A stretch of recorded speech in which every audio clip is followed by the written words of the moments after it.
because he's not a fucking media darling. He's not a media darling. He's not. Oh my gosh, we love Josh Allen so much. He's not a media darling. You know what I'm saying? So yeah, there's gonna be questions. We don't question Josh Allen like this, and Sam Darnold then did way more shit than Josh Allen besides winning league MVP. Let's be honest here. In the 2 years that Sam Darnold just played, right? He's already had a better career than Josh Allen. I'm gonna put my foot in my mouth on that one. Like I'm willing to say that because he literally has delivered for two different organizations, regardless of the last two games last year. He delivered for two different organizations and got this organization the Super Bowl.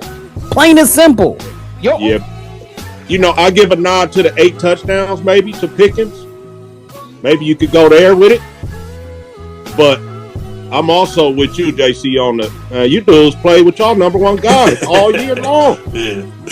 I'm out here with Jake Browning. Exactly. Flatline. Make a master plan, watch it backfire. Burn it all down and collect the ashes. Build it back. All right, what up? Welcome to the All Grind Sports Show. We are politically incorrect. I go by the name of JC. Here are my wonderful brothers and co-hosts, man. And I know it's a sad day for many. The NFL season is officially at a close. And we're going to recap it all for you here today. We're going to talk about the NFL honor winners and all that good shit, man. Talk about the game and what a masterclass we saw. But first, just want to thank y'all for tuning in the way y'all have been. Make sure y'all continue to like, share, comment, and hit that subscribe button. Y'all could have been anywhere in the world, but y'all here with us. We appreciate that. Also, if you listening on your way to work or, you know, in your cars, you cleaning up at the house, whatever, make sure you hit that auto download button. And I appreciate y'all. And make sure y'all just type in All Grind Sports Show to find us on whatever your major directory is. That being said, I'm going to introduce my guys, man. First off, we got one of Cleveland's finest back in the building, man. Y'all should be very familiar with this, man. He pretty much been holding it down with us the entire NFL season. We got my guy straight from the nosebleed, my guy Tyrell Jackson in the building. So first of all, you know, we got to give honor to the guy who's truly the head of our lives. You know, it's another great day to be here. Great to see my brothers in Christ. And Channel's on the road to 150. Got my Super Bowl, my Super Bowl video that's gonna be live tomorrow, and gonna be pushing our wrestling content now that the season is over. And start. I thought you was doing something like the day of. The day what? The Super Bowl? Yeah. Then I had my toddler. Oh. So you know I don't record with my boy here. So, you know, me and my boy, we watched the Super Bowl. You know, he ran around, gave me a great halftime show, dancing on the table. It's kind of funny. And, and I'm glad that the Patriots fan is not here. So I'll say because it's going to drop tomorrow, it's Podcast Tuesday. So I ain't saying with emphasis because we ain't got to hear him complain. I was hoping he was going to be here, but I know these niggas want to see him. Well, we got two chances. This is our second episode out of 3 in like 7 days. So we'll be back Thursday for our predictions recap. So he should be here for that. You know, y'all can give it to him before we get started with the I wasn't gonna be too hard on him, Paul. Double ball. Fuck all that. Look here. Y'all can pause this shit. I was going. He lucky he not here. I wrote some shit down. I mean, I know you wasn't there, but you're more than welcome to come on Thursday. Oh God. Hey. Oh. Yep, we in the Diddy files. That's it. It's official. We in the Diddy files. JC, you living up to the Diddy Hall of Fame. This show, First ballot. You ruined this. First ballot Diddy file. Hall that nigga in the JE.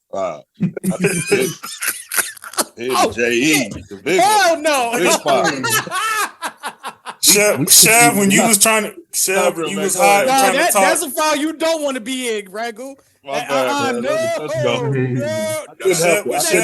Chev came on Friday trying to pop all this spit, talking about this Paul Smith. This is the man. This is the culprit right here. Just so you know. Yeah, I know Ragu. It's all good though. They gonna try to put it on Ragu. I know, right? Yeah. We know. JC, those files, those JE Brooklyn files. Finest is responsible for that shit. Yeah, you don't want to be in those JE files, brother. Is Brooklyn in the house? Yep, there he is right there, bottom right. I think it was the original. Was Compton in the house, but No, that's the original. Oh, that Brooklyn in the house song. You know, that's some real. That's some deep shit. I know. I was trying to flip the script, bro. Brooklyn niggas tear the club up when they say that. I know. That's wild. All right, we'll go back to regular schedule programming. Finish introducing my guys. All good, Next up, we got the big dog. You know what I'm saying? We already was on him about the backgrounds. He come in here killing it as always. The big bro of the podcast, coming in here for to pop his spit because it's no big deal. Got my guy Marvin Coop in the building, man. I'm just happy I get to save my vacation time and not have to, hide out because them losers won, but they lost. Thank God. Yeah, I know we wouldn't see half this panel if it would have been the other way around. But. Thank you, Seahawks fans. You guys are still dweebs, but it's all good. Seahawks is crazy. Congratulations. I lost some money yesterday, by the way. But, damn, bro. Happens. You win some, you lose some. 1-800 gambler. But like my man Tyrell said, all glory to God. I'm glad we all here, man. I'm glad to see y'all. And let's just have a good show, man. Let's just have a great show. It's about to be a great show. We already off to a great start. Last NFL episode of the season, man. We definitely got to finish strong. Yeah, let's get it. I'm ready. I might cry, but it's okay. Just check on me later. Then last but not least, you got the OG. I don't know if you guys see the background. Live from the Tizzle. We got the YouTube sensation in the building. That's right. Mr. Raider Ragu himself, man. Yeah, old school, like a pair of old antennas that go on this little TV that I got right here. That's why I hit you with that. I remember Mark used to say that spit. Got the rabbit ears. Thanks for having me. Yes, sir, man. Just so happy to be here. My guy Ragu. You talking about my background? My background cold. Patriots. Y'all niggas showing a good mood today.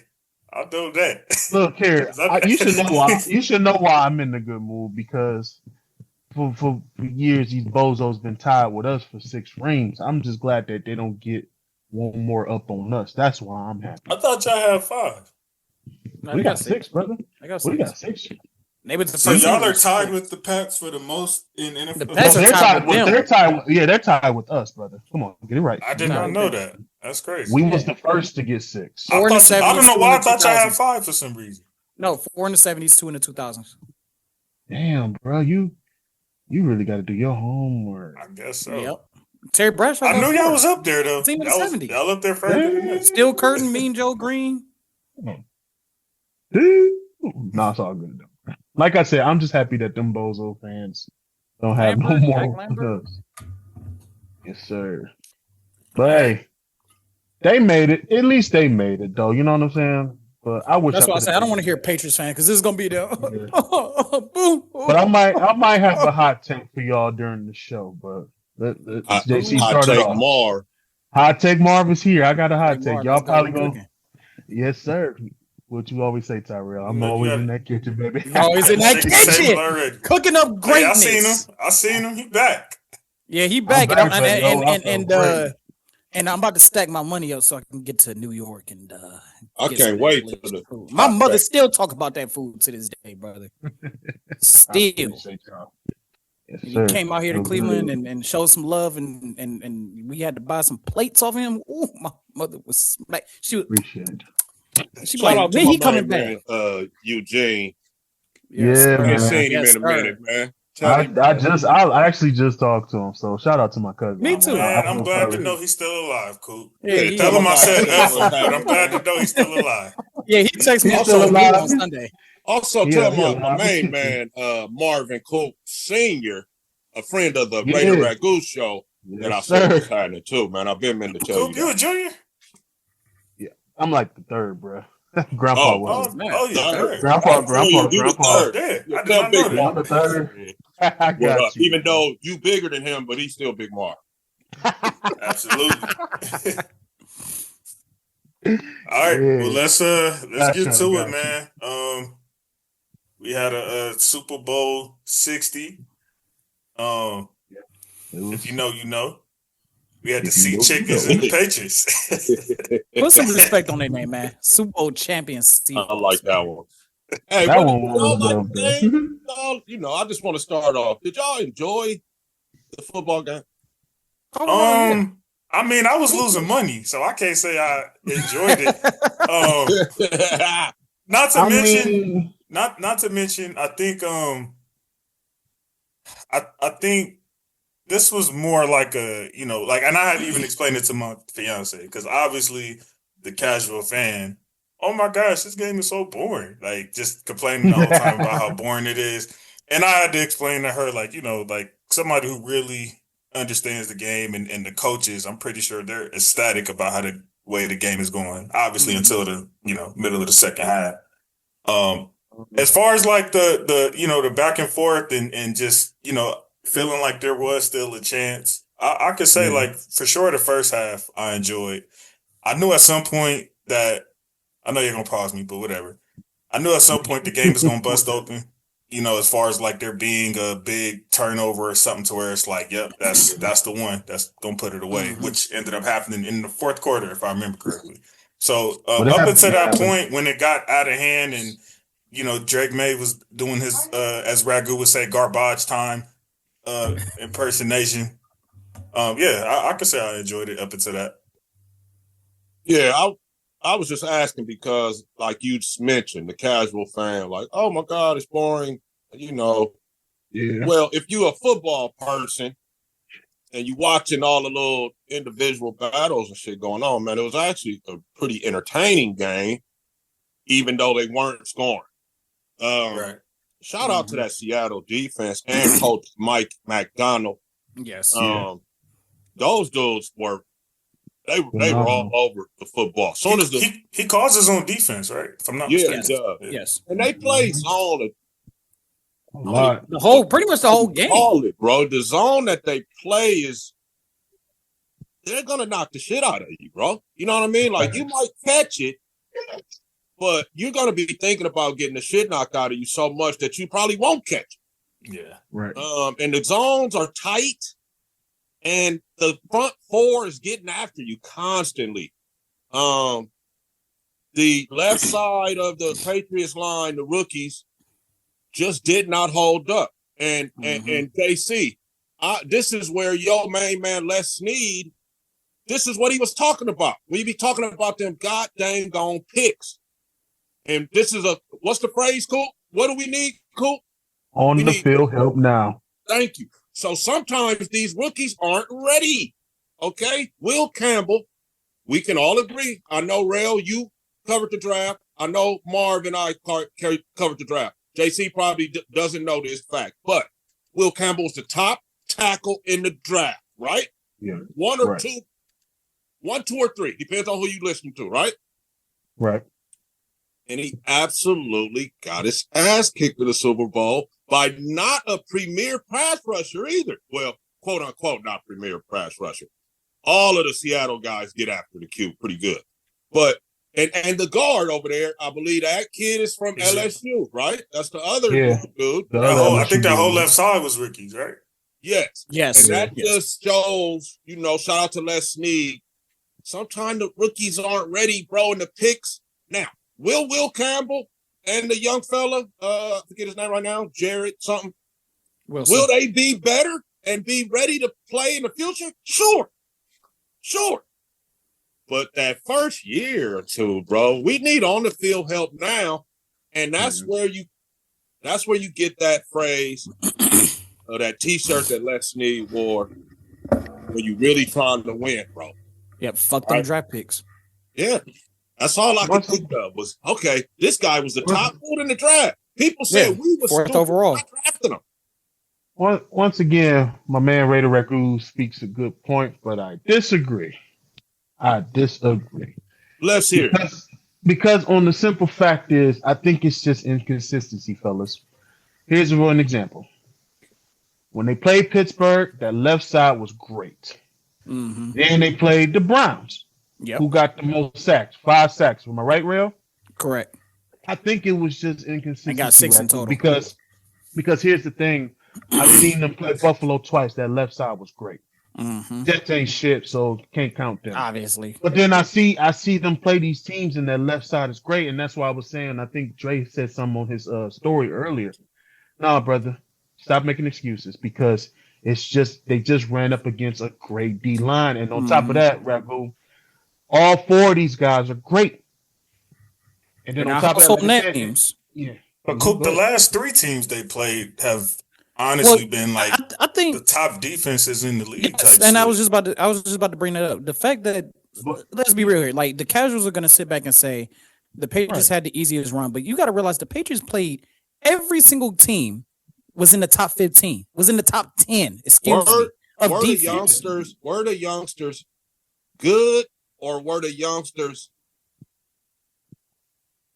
not bad enough? That's a good question. I think that's question. True. And I knew you were going to ask this question, so I'm going to answer this, and it's going to be the correct answer. I don't give a fuck what y'all say. They weren't bad enough. That's all I'm going to say. Because here's the thing. Like I said, it's been some games to where they were solid. Pause. Yeah. They were also great. That I'm saying they was holding it down.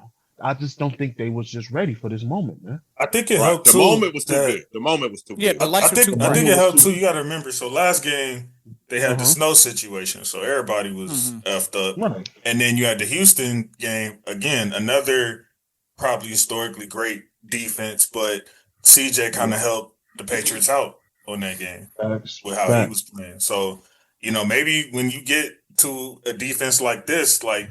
Seattle's been like this all year, and the snow helped them out twice. Yeah, snow helped them out twice. Yeah, I couldn't agree more. Yeah. And look at this contrast, guys. Gray Zabel, the rookie lineman for Seattle. You didn't hear when you don't hear the lineman's name. What does that mean? Usually, he's doing good. He's doing his job. So, just watch who you draft him. Yeah. Watch who the fuck you draft him, bro. I just think this was a exclamation mark for this defense to put themselves in the history books. I think this was like the last mission they needed to complete to like just put the stamp on it. Like y'all gonna always talk about this team. There's gonna be comparisons between obviously the immediate one people are gonna think is Legion of Boom, but just in general, there's gonna be a lot of that they, if I'm not mistaken, they gave up like the fewest points allowed all year. The only games that really got out of hand, and I'm not saying this to toot our horn, but was really the Rams games. Yeah. Other than that, like nobody was scoring on these niggas. So, when obviously putting my hate to the side, I just think it was a great way to put a stamp on it. Ragu, your boy, I'm not gonna lie, Darnold, he did what he was supposed to do. He didn't have probably on paper, it probably wasn't like the flashiest game or nothing, but I said last time did their thing and the running back got the MVP. So right. And I remember I said last game though when they beat us in the championship, I said he nearly played perfect. So nothing we could take from him. Like Sam Darnold is a legitimate starting good NFL quarterback, and I think it's crazy that it took a Super Bowl for us to probably realize it. For the people that will. It took a Super Bowl for Seattle to realize it. I think a lot of people did not look into the contract, and I'm gonna get into it more on my channel about why the Vikings were in a tough predicament that they were in. It's not like I don't blame the Vikings because of the simple fact that JJ is a first round pick. You know what I'm saying? Right. Like if he was a 4th or a 5th and they did that, then okay, let's make fun of him. But even Seattle had their doubts about Sam Darnold. Look into Sam Darnold's contract. Sam Darnold contract was 3 years, $100 million, right? That's what everybody focused on. Nobody focused on the fact that the Seattle Seahawks had a buyout option after year 1. After this year, even Seattle was skeptical about Sam Darnold. So Sam Darnold went out, not only proved Minnesota, proved Carolina. We're not going to talk about the Jets. It's the Jets. Wrong, but he proved Seattle wrong. Like Seattle literally had a team opt out after 1 year. They're like, hey, this shit don't work. But I want to give a little. I want to give a little bit of pushback on that though, because we seen with the Niners situation, right? They had more real estate in Trey Lance than what Minnesota technically had in JJ. And I'm bringing that up to say, sometimes in football or in sports, period, if it ain't broke, don't fix it. Right. And I remember Ragu kept asking us last year. He was way ahead of the curve. He kept asking us this every single week. Damn, what is Minnesota going to do?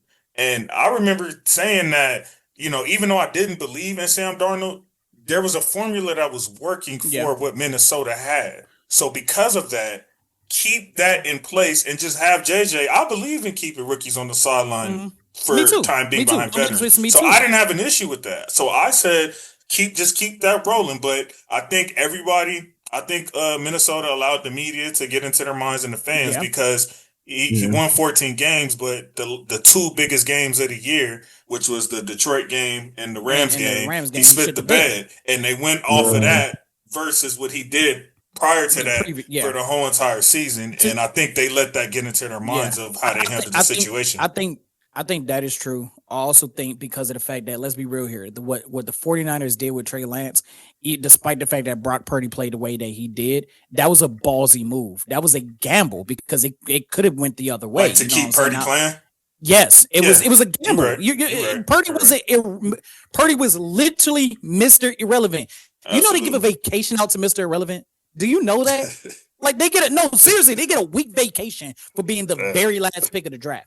He was the very last pick of the draft. You know what I'm saying? And even, like I said, I brought this up multiple times. Kyle Shanahan literally went up to the ownership and was like, I know we got a guy that we're paying $25 million a year. I know that we got a guy that we drafted third overall, but the Mr. Irrelevant is the better quarterback in our quarterback room. That's balls. And not every organization has a Kyle Shanahan to point that out or have the balls to tell the organization, you fucked up on the third overall pick. You, in the Minnesota case, you fucked up on the 10th overall pick. Well, I would say we effed up because I highly doubt that somebody of Shanahan's caliber didn't have much say so. No, I agree. No, I should say we, but like, I just the whole notion that Minnesota is completely stupid because of how hindsight is playing when Minnesota had a very tough decision to make between Sam Darnold and JJ McCarthy. Again, their 10th overall pick. And even Seattle was like, well, you know what? We saw what you did in Minnesota. We're going to give you 3 years. But if that first year is disastrous and you just spit the bed, we can get the hell out of this contract. Okay, so here's my question to y'all now, and I want to hear Ragu's take on this too. So, when it's time to come to the table, which could be this off season, do you give him that money that his agent is likely going to ask for? He's probably going to ask for top dollar market. Like, he's probably going to want to reset the market. I'm going to give him that. I'm going to tell you why you get that to him. I don't know if you paid attention to that graphic. Darnold is the first quarterback since 03-04 Brady to win back-to-back 14 games. And he did that two different teams. And two different teams and got you the chip. That's probably never been done. Yes. Hell yes, I'm asking for that money. Absolutely. Well, I'm saying, but do they give it to him? Yes. If I'm an organization, yes, you just won me a Super Bowl. Yes. And you just won me a Super Bowl. And not only that, but you didn't just barely manage the car, right? Like we said, the NFC Championship game was a de facto Super Bowl. In the de facto Super Bowl, you went toe to toe with a fucking Hall of Famer. On some literally the reigning MVP. You won MVP a week later. Yeah, I'm taking that gamble and giving him the money. That's a no-brainer. That's kind of a no-brainer, yeah, because you don't want to be Minnesota. And on top of that, y'all shitted on me the whole 2018 QB class. I'm better than that class. So, yeah, and I'm the first guy to that class to make the Super Bowl. So, of course. Yeah, of course. Y'all been shitting on me all this time. But, yeah, of course. Get that man that money, man. It's well-deserved. And I think he's going to be consistent. I think he could prove that he really can be consistent. Isn't it crazy how he won a Super Bowl and there's probably still going to be like questions and murmurs? Like I said when we talked to him last time. Because he's not a fucking media darling. He's not a media Right. darling. He's not, oh my gosh, we love Josh Allen so much. He's not a media darling. You know what I'm saying? So yeah, there's gonna be questions. Yeah. We don't question Josh Allen like this. And Sam Darnold then did way more shit than Josh Allen besides winning league MVP. Let's be honest here. That In he the 2 shouldn't years, have, by in the the way. 2 years that Sam Darnold just played, right? He's already had a better career than Josh Allen. I'm gonna put my foot in my mouth on that one. Like I'm willing to say that because he literally has delivered for 2 different organizations, regardless of the last 2 games last year. He delivered for 2 different organizations and got this organization the Super Bowl. Plain and simple. Your ultimate goal is to win the Super Bowl. Yes, it's very difficult. Yes, you got 31 other teams vying for that. But out of Josh Allen, who the media loves to peppercorn and you know what, with out of Lamar Jackson, who's very talented, Baker Mayfield's up and down. Josh Rosen is selling car insurance and life insurance. He's the one who got the Super Bowl. And I don't want to hear Jets fans or even Browns fans who somehow we made it our fucking, made it about us. We would have elected Sam Darnold over Baker Mayfield. The shit would have played out the exact same way. This was supposed to play out how it was supposed to. Sam Darnold was supposed to go through this bullshit. He was supposed to. Again, the whole notion of this would have worked for the Jets if the Jets would have, no, it wouldn't have, because the Jets don't know how to run shit through a tin can. They don't.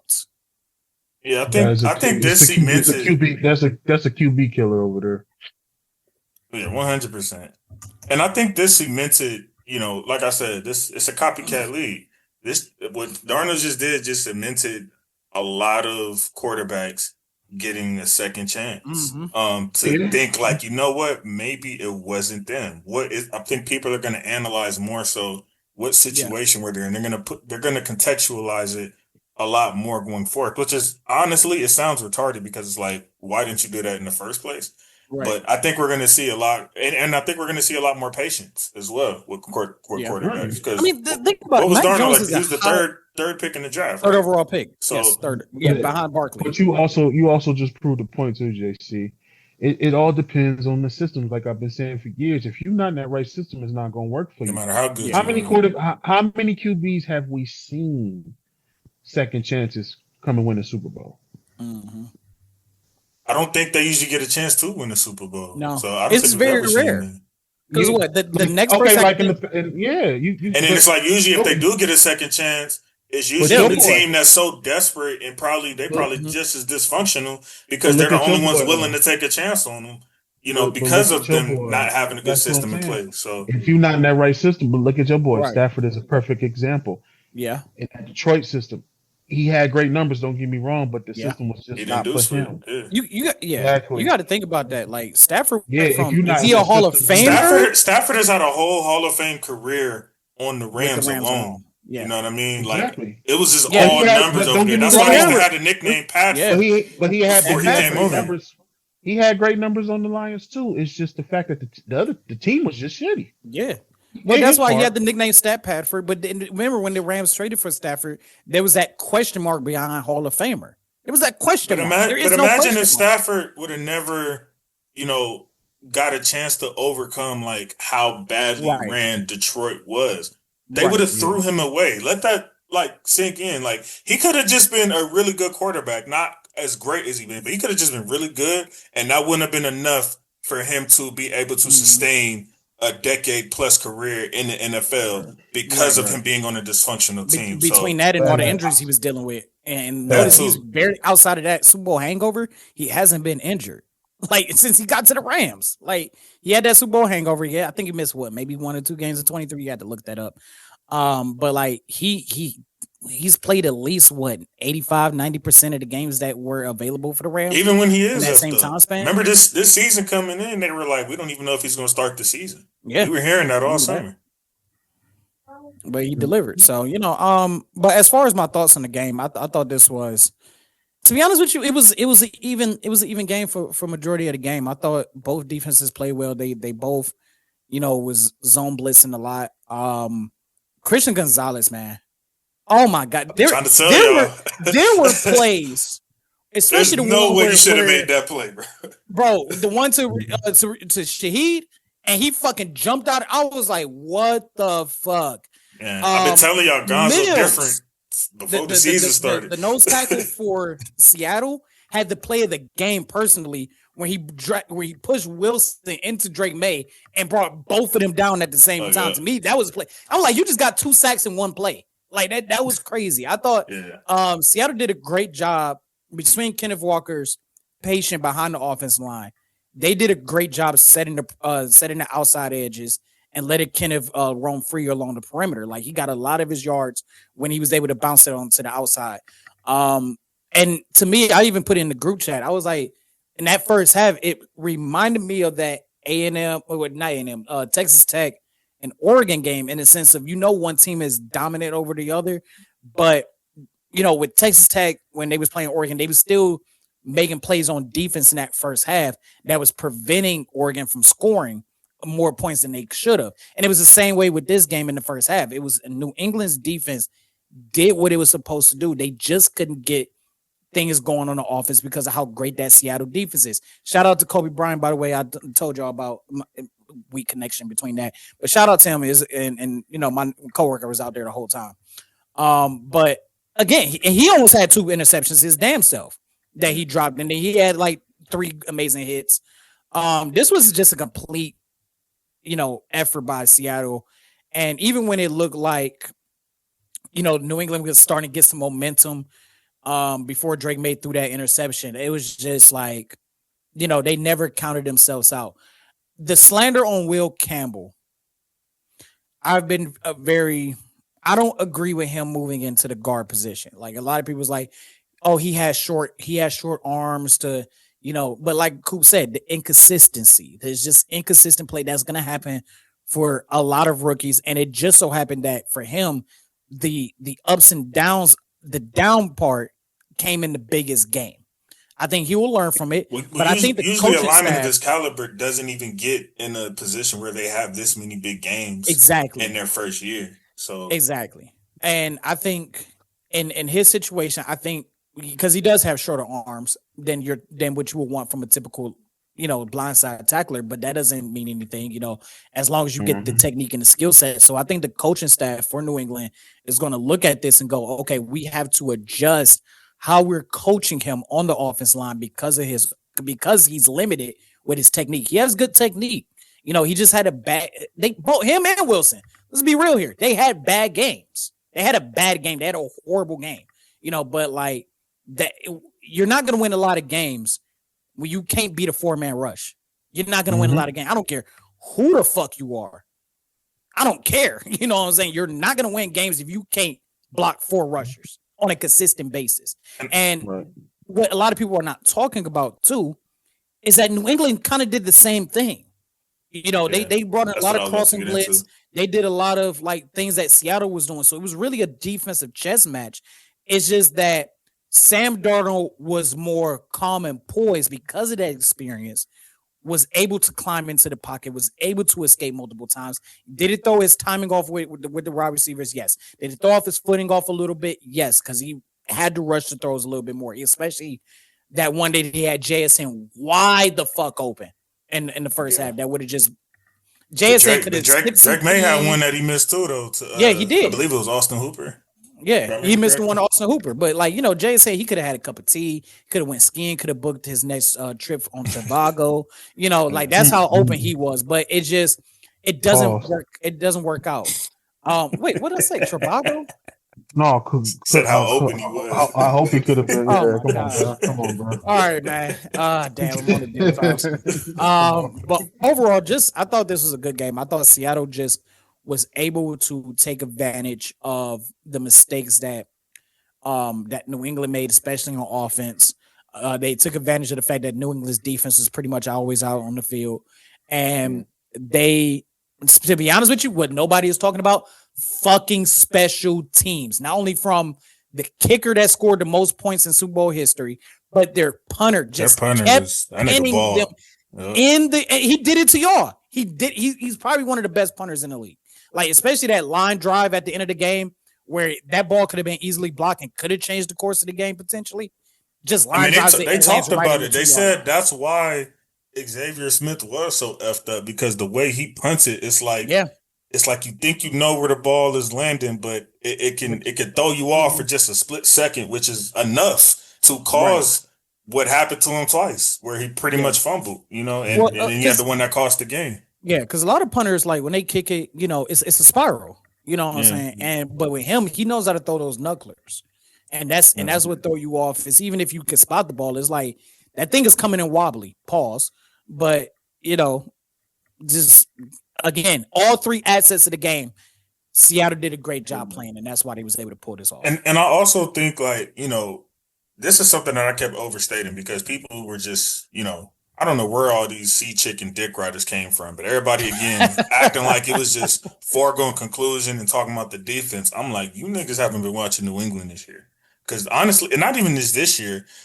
Last year as well. Last year, yeah. New England has had a good defense. They weren't losing because of defense. Their offense was nasty. And that's why I had so much faith in them this year, because I feel like they tweaked enough to where it's like the defense can hold them over. So here they are in the Super Bowl, and I knew it was going to be a defensive chess match.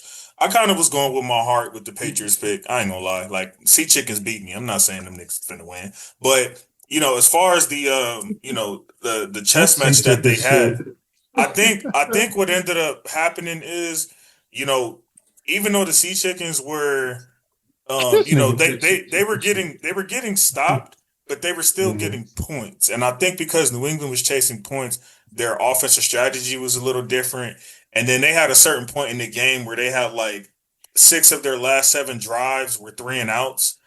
At some point, I think New England's defense got a little bit fatigued more than the Sea Chickens defense. And I think that's what made the difference in what we ended up seeing ultimately. I think if New England was able to find a way, and I think, Drake May, I don't think he had seen a defense like that before, if I'm being honest with you. I don't think in his career, I think that was the first time in his career. It was a bad timing because it's a Super Bowl, but I think he's going to get better from that game. I think if they were to play that same game again, I'm not saying the result would be different as far as the. But you would have played better. Yeah, exactly. I think like that. I think him having games like that is going to make him better. I think he was the 3rd youngest quarterback in Super Bowl history or something like that. Yeah. So I think all of those things coming together, I think that's what made the difference. And that's why the score was what it was. And, y'all, but congrats to Seattle. And even getting sacked 20 times, which broke even. Yeah, he broke Burrow's record too. Yeah. Like, so that 20 times in the playoffs. I can't leave that out. Thank you for mentioning that. And that as well. That's a lot to overcome. And not only that, but I mean, it's just Seattle just did a great job disguising their defense, especially when they were blitzing. Like they just kept it in the. And their timing was so exquisite. It's like when they were getting off the line of scrimmage, like he couldn't even And it took that's why I said that's why I started with we saw a masterclass. That was a masterclass, and I think this is something that 10 years from now, people are going to be talking about, like, man, you remember that 26 Seattle defense? Yeah. What they called themselves? The dark side? Like, that's going to be something that people talk about for years to come. Me and my pops was on this podcast, and shout out to my dad. He said whoever established a run game first will win this game. And I also went on the Seattle 100%. And said the same thing I said on your show a few weeks ago. Whoever win between the Rams and the Seahawks will win the Super Bowl. Yeah, I think a lot of people viewed the NFC Championship like the Super Bowl. Yeah, whoever wins that will win the Super Bowl. And also, like I said, this too, my dad said, you got to start establishing this running game in the Super Bowl. These past Super Bowls, the run game has not been established. And then that's what needs to start happening, and stop relying on these QBs to be the hero all the time. And just get your run game involved, get what got you there in the first place. And people slept on Kenneth Walker that he had a solid season. Absolutely. Absolutely. Had a real solid season. Not just the defense showed up. And then for him to turn up when his partner went out a couple games ago, and he took the burden of all of it. And yeah, I think that I know there were some conversations about it, but I think the Super Bowl MVP was deserved. I figured that's what definitely. I agree. I definitely agree with you, brother. Because I think Ernest Jones had a case.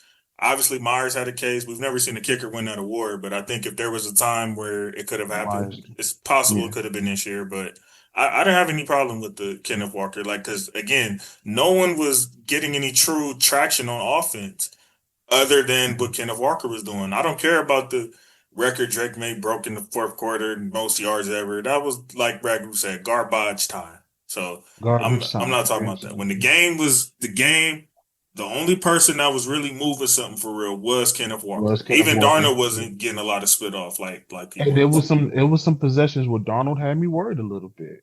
Yeah. Like, oh boy. Absolutely. Like, you know, but Kenneth Walker showed up every time they gave him the ball. He showed improved. So I think well-deserved MVP. And once again, whoever got that run game established and going was going to win the game. And it was absolutely right. Plus, let's not forget, he also said whoever scores a defensive touchdown in the Super Bowl will also win the game.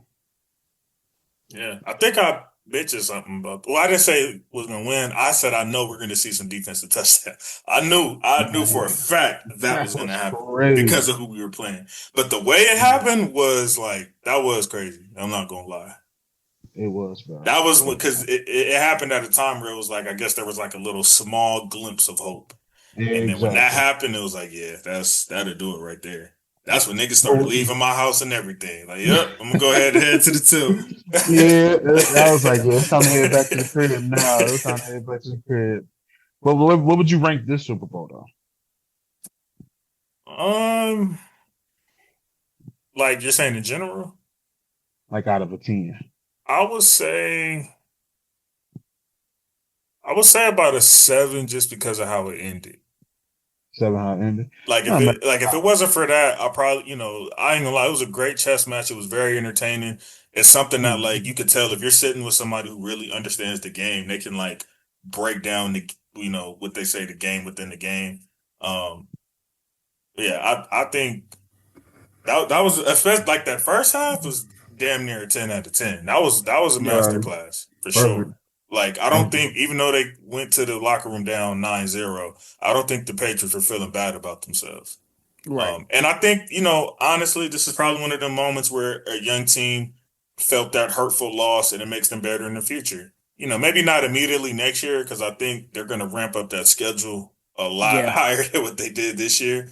So I do think they're going to feel the effects of that. And I think it'll probably take 1 year for, Drake May to figure out this tough schedule he's going to get. And, he might make playoffs, might not. But I think the year after that's when we're going to really see like what he's made of. And if he takes that leap of being truly an elite quarterback, which I guess we could technically say now. He did finish runner-up in MVP, so I don't want to take nothing from him. I get it. But I think there's another step for him to take still. Do y'all want to hear what I've been cooking? What you cooking? The opportunity for the Patriots is closed, ladies and gentlemen. No more Super Bowls. It's over with. I think. What about playoffs? They might make playoffs. This might be another Cincinnati Bengals we're looking at, people. Maybe a playoff appearance here and there, but no more Super Bowl appearances for the Patriots for a while, my guys. Burrow category? I'm putting them in the. But I had to. I just what's funny?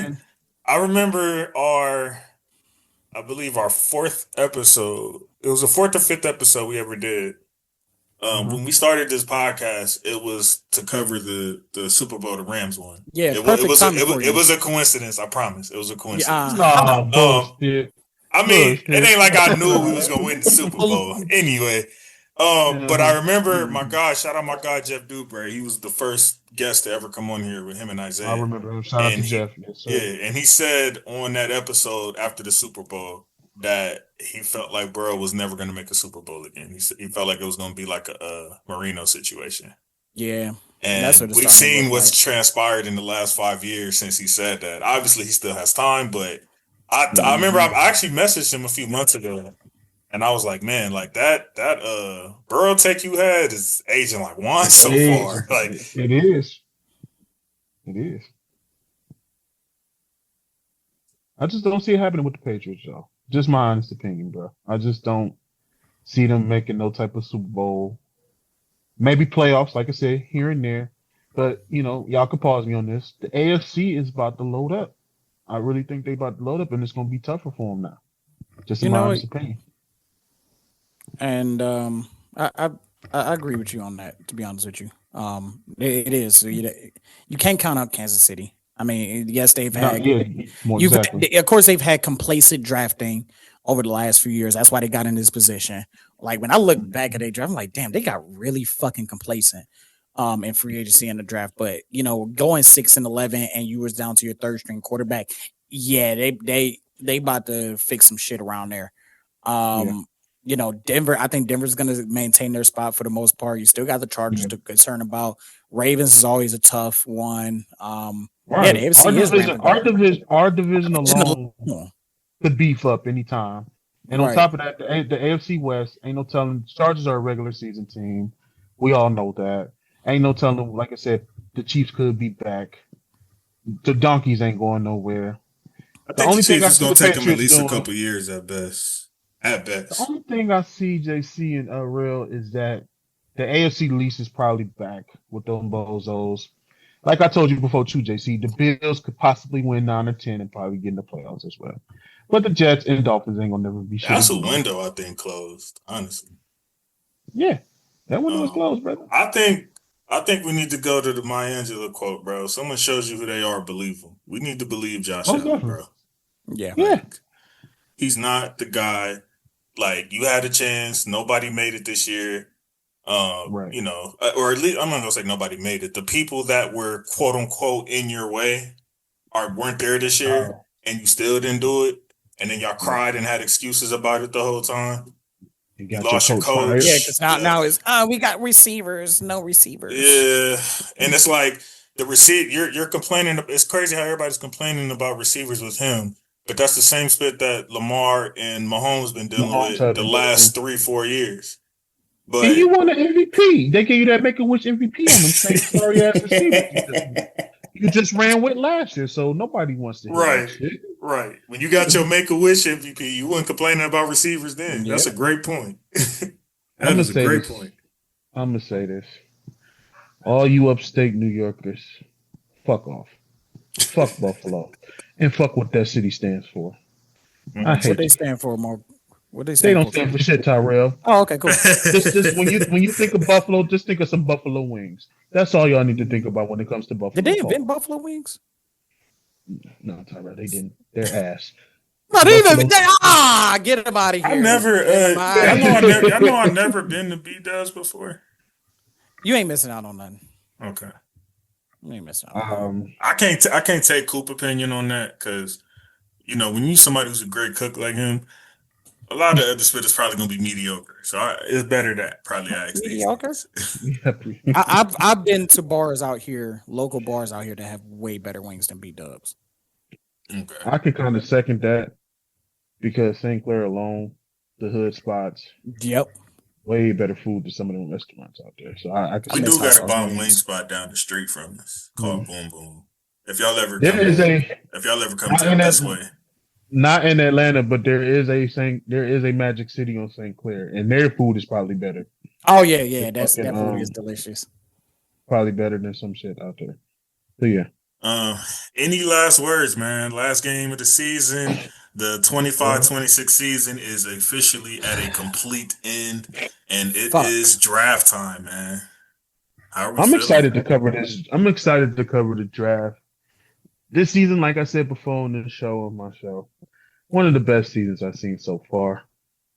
I enjoyed it.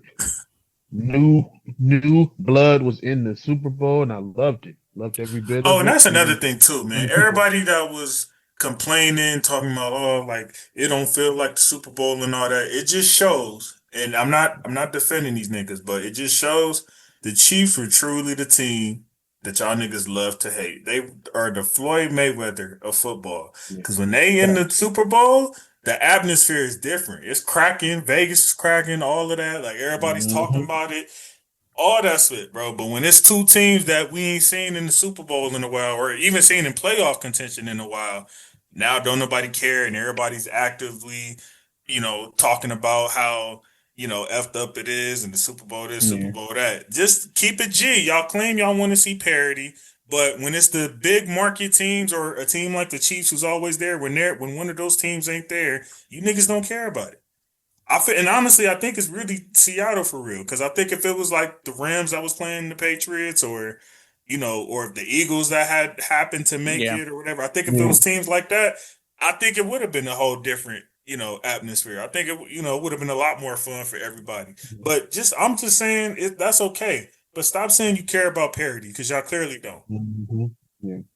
Also, shout out to the Seahawks that you don't need a superstar quarterback to win the Super Bowl. So, and you know what? Also, I don't want to be biased. I always do a segment where I ask about the halftime show.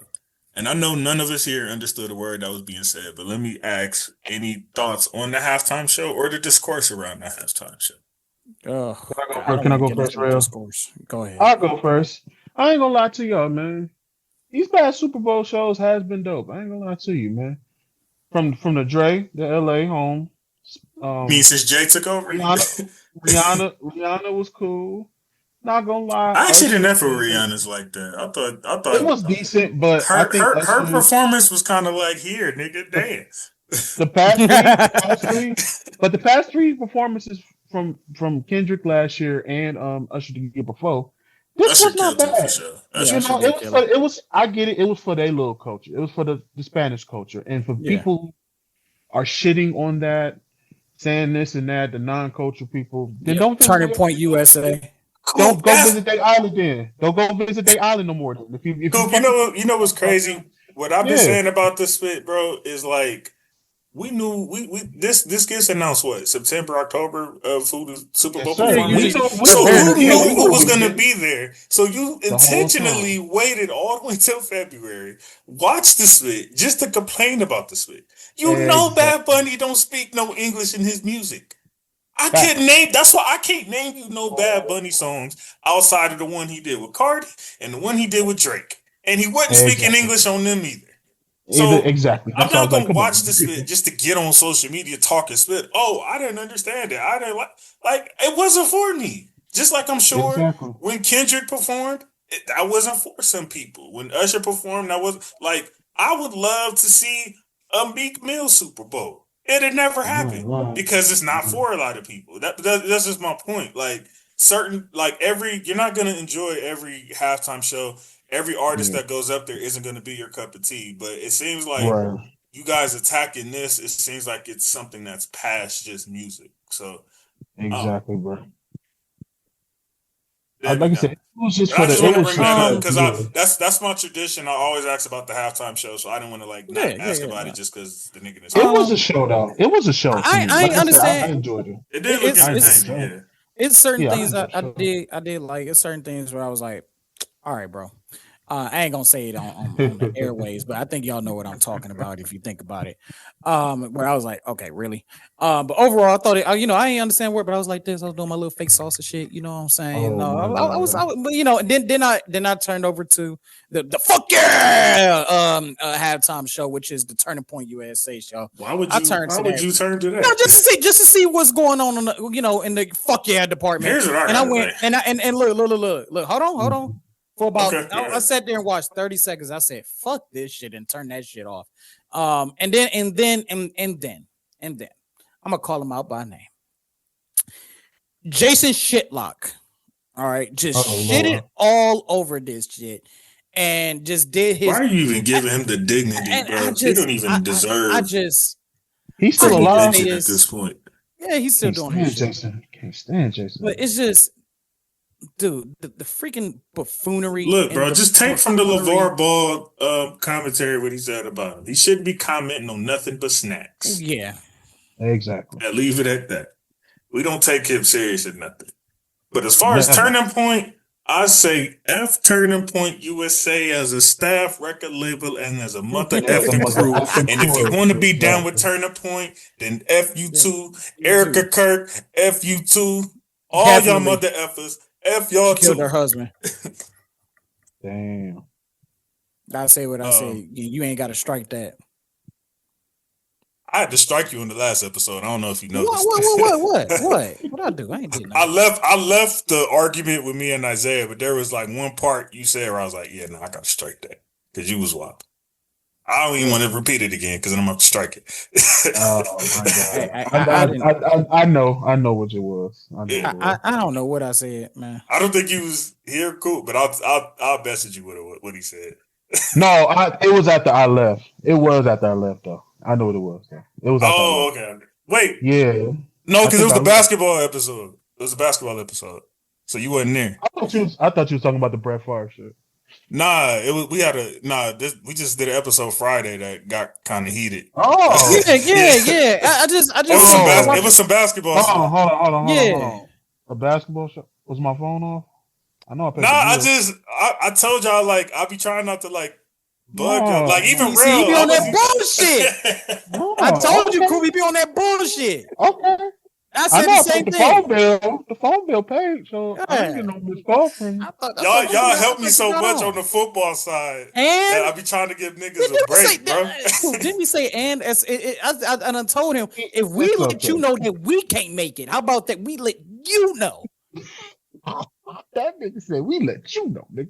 Let us Not the call other way off. around. I know this is your show, but we let you know. Right, nigga. Yeah, this your show. Let us call off, nigga. Like, Yeah. come on now. My bad, bro. We was just doing some trade deadline. Even if I do call off, you Covers. better hit me with that email because I might be able to get back into the program. Hey, How I about was that? willing to do a show. I was willing to do a show from the hospital. From the hospital, bro. yeah, you did do that. Yeah, come You on, did bro. do that, bro. Absolutely cool, and I love you for it.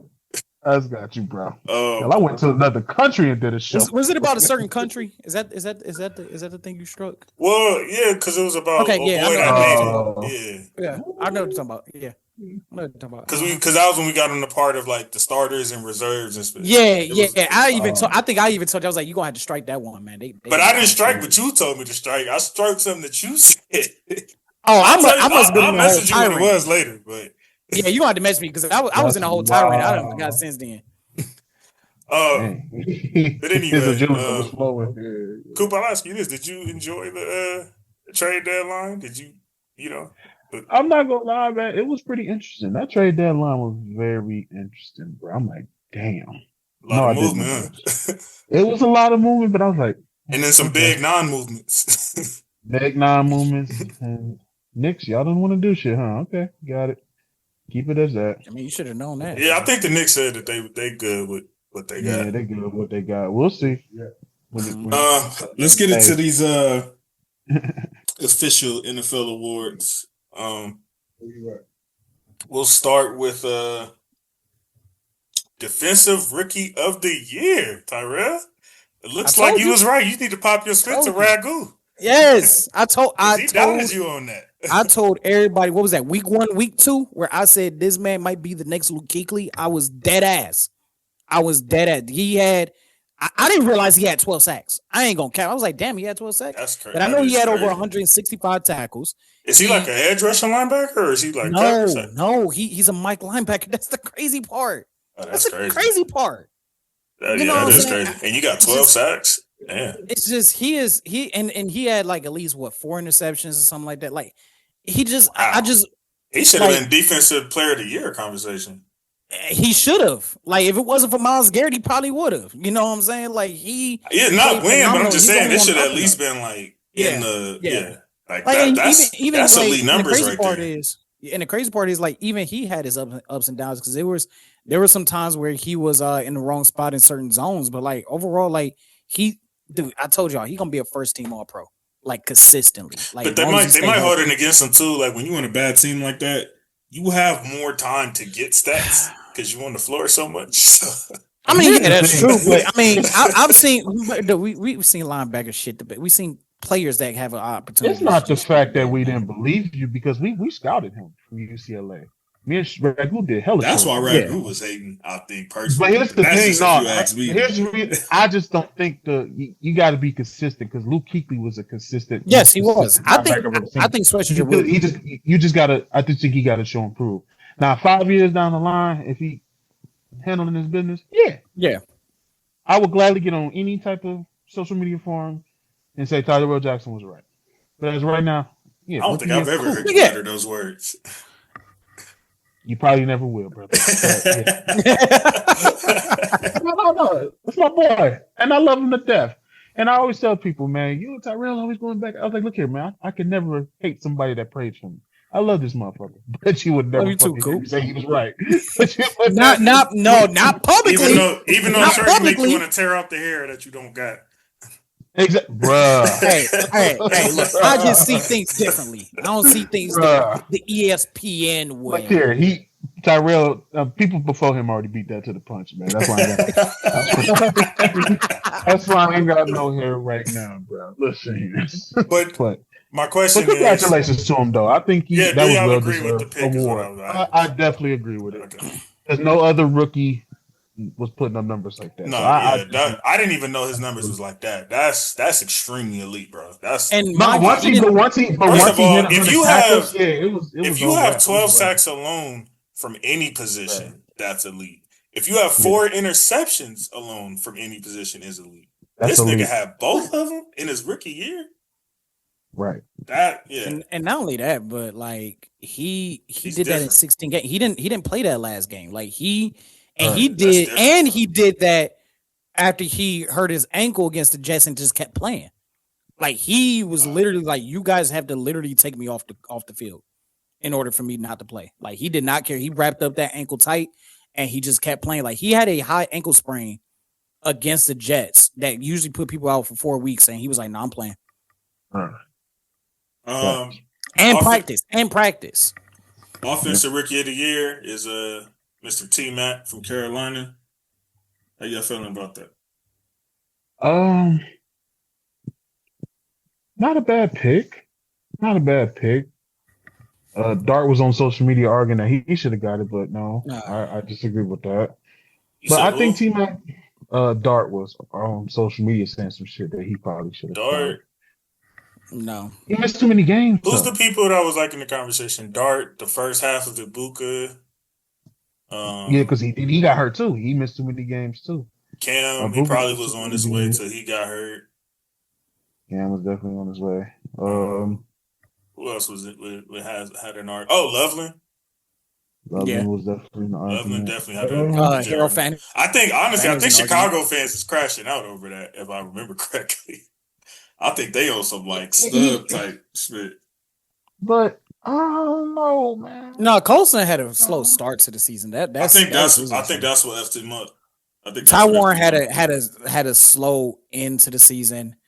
The only one that I can really, to be honest with you, that was in the conversation, and even they were saying it in the game, was Harold Fannin. Harold Fannin stayed consistent the entire season. And he broke a Cleveland Browns record for most receptions by a rookie tight end. He broke a Bowling Green record. I think if he was a leading receiver. I think Travion too. Like if he would have had, I think if he would have had more time to, get, because at start of the season, the starting running back was like Stevenson, and that's what they was going with. Yeah. And it took Stevenson getting hurt for them to really give him an opportunity to show, like, I'm one of the most elite running backs in the league, but he didn't get to show it off too much, so I think that's what took him out. Junkins got hurt. Yeah, Junkins is another candidate. I would think. Nah. Yeah, he was on my fantasy team, nigga. But he was in the talks though, real, because he just got hurt. I mean, he was, but like, he was in the talks. Yeah, it's just for him to do what he was doing behind that shit line. But here's the thing: did y'all read that fun fact? These was the most talked about rookies for runners up in this award. Yes, than anybody in history. Yeah. Oh, really? It could have easiest like clearing away. Yeah. Usually it's usually like this, but these were the most like talked about offensive rookies. Yeah, there were multiple runners. That could have been that there was like multiple runner ups that was changing like that, like boom. Because Abdul Carter finished as a runner up for Rookie of the Year. I don't know how. You need to stay off that tablet. John Harbaugh gonna lock that tablet down. That's wild. Get off that OF and pay attention, motherfucker. That's wild. All right, let's go. Defensive Player of the Year, man. Come on now. I don't know why the fuck it wasn't unanimous.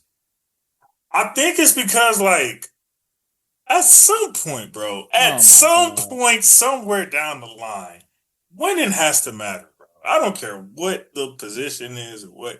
That has to matter at some point. I agree with him winning. But I understand there being a conversation. You shouldn't be unanimous far and away. And y'all won, 5 games? I disagree.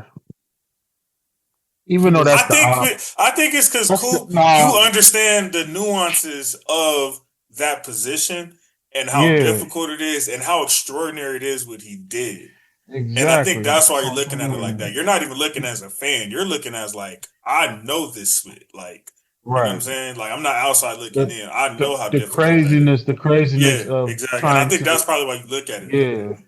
Yeah. That's just.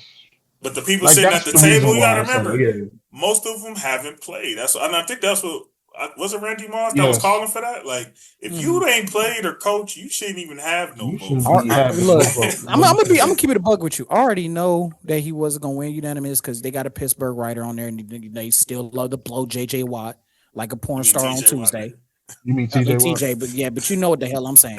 You know what I'm saying? Even Pittsburgh fans are still like, TJ Watt's still better. I'm like, TJ Watt's not even being compared to the greats of the game now. So let me ask y'all this though. If Micah finishes the season and gets the numbers that they projected him to get, do y'all think that this is a much closer conversation? No. I don't know. I can't really say because of the simple fact the way they was utilizing him over in Green Bay. Did Strahan and TJ Watt win the years that they broke the records? Yeah. Both of them did. But then I guess that was them being consistent. But then again, they did have more than 5 wins. Yeah. They also had competent offices. But you got to also remember too. Wait, hold on. Steelers had competent offense? Yeah, they made the playoffs that year. Yeah, with Ben Roethlisberger fucked up. With Ben Roethlisberger fucked up elbow. Nigga, they had Kenny Pickett. I did say coaching. Like, come on, bro. I said competent offense and competent coaching, and we didn't have. They had one of those. The reason why I say Watt's year was better was because it was just him by himself. Hayward was and he missed a couple games. And with Strahan, you had Ossie, Tuck. You had a lot of niggas on that line to help Strahan. That's what I'm saying. No, that's well before. Strahan. What year did he win? What year did he win? That was 2001. Never mind. I'm talking shit. But I still say Watt year because it was that giant tape was creeping out right now. Oh yeah. So it sure is. It sure is. I'll be the first to admit that. I just think we were talking about before teams started chipping, and to be honest with you, with Malik Collins going down, because that helped out Garrett a lot because they couldn't double Garrett with Collins out there. Remember, we was on this show talking about he could get 25 sacks. You know, and it was looking like that until they started chipping him, and then Pittsburgh played to not get the sack record broken. They gave up the win for the sack record. Yeah. Dumb niggas, man. I also want to say too, another person that was a finalist. I still stand firm on Will Anderson being a top 10 player, not defensive player. He is a top 10 player in the NFL, and I will say that with my whole chest. I agree with you. It's just the fact that Myles Garrett is probably top 3, so that's the difference. We'll see when that NFL top 100 list come out. We'll see. I can't wait for that. I think they're going home, bro, because he in Houston. No, that's what you know why. Those are the players. And you gotta remember the players too, yeah. That's why I said I can't wait to do that episode because I know it's gonna be some top 100 players. I'm gonna expose a lot of people, so look for it, people. I can't wait. You can bring me on for that because I don't think I ever covered. I don't think I've ever covered the top 100 list. So that's something I could do with you. So your invite has been accepted, my brother. Appreciate it. I got you. Both of y'all. Y'all want to come on? Next up, offensive player of the year. This was kind of like, I think this probably should have been unanimous. I think the only person who had an argument ended up missing a couple games, so it took him out of it, which is Puka. But or maybe the person who was the runner up for MVP. But I don't even think he was. He was a finalist. So yeah, I mean, Jerk May, I think I had an argument, but honestly, I take that back because even C-Mac was another finalist, and I think he's the only reason why the Niners were able to on a year that was technically like a retool, rebuild, whatever the F you want to call it, and they squeeze out 13 wins. C-Mac was actually healthy When everybody Which else was was hurt, surprising. weird enough, yeah. Everybody else Because he got was hurt, on my but him. fantasy team. He was on my fantasy team. I didn't draft him because I'm like, he just gonna get hurt week Nobody 5. touched, bro. He was getting drafted like 9, In the 10, first 11 round, in most drafts, bro. People weren't really touching him. Pause. Yeah, I thought CMC was gonna win the award. To be honest with you, I was kind of that was the one where I was Nah, like, I wasn't upset about it, but I was kind of stunned. I was a little stunned, to be honest with you. Nah, that had JSN written all over, bro. He turned into a legit superstar right Yeah, I before our agree. eyes. The storyline was there. Like I said, the only other person who had a true conversation, I believe, was Puka. But when Puka got hurt, I think it took him out of it. And his numbers still weren't that far off from JSN. Yeah. But no, it was, yeah. But they It would have been a travesty if anybody else was in that conversation. JSN missed some fucking games. So that's what I'm saying. What's going on here? And he was another surprise. Like we talking about fantasy draft. He was going in most like 4th, 5th rounds. Yep. I'm gonna put it to you like this. I think part of the reason why Puka ain't winning neither was he kind of pissed the media off a little bit. The shit that he been tweeting out and all that shit. Yeah. Yeah, he wilding. Even the shit that he tweeted out last night. It was like, dude, what the fuck are you doing? I hope this ain't another. I hope we don't got a AB situation in our hands, man. It's starting to look like it. No. I'm gonna tell you why. Because they trying to shit on Puka because of the numbers that Matt Stafford is putting up. Same reason what they doing with Lamar and Derrick Henry. But even McVay, I ain't gonna lie. Even McVay has some issues with Puka. It don't matter though, brother. No, I ain't gonna cap, bro. Puka kind of doing it to himself. Pause. I don't know. He's shooting himself. I love Puka. If you watch some of the stuff he be putting with streaming and tweeting, he kind of he be toting that line real close. Yeah, real close. It's like he not going all the way, but it's like, can you imagine? He ain't even got paid yet. So you feel me? Once he get paid from a BYU, from people shitting on the BYU, you got every right to pop the spit though. I get what y'all saying, but from coming from college, man, they was shitting on him. Saying he wasn't gonna be shit. People shitting on him in school. Did you follow him in school? I followed him in school. That's what I'm saying. What'd you think about him? Because he fell to the 5th round. I really thought he was decent. I thought he was decent, even though Zach was a bum. But he made Zach look decent. Yeah, Zach was his quarterback.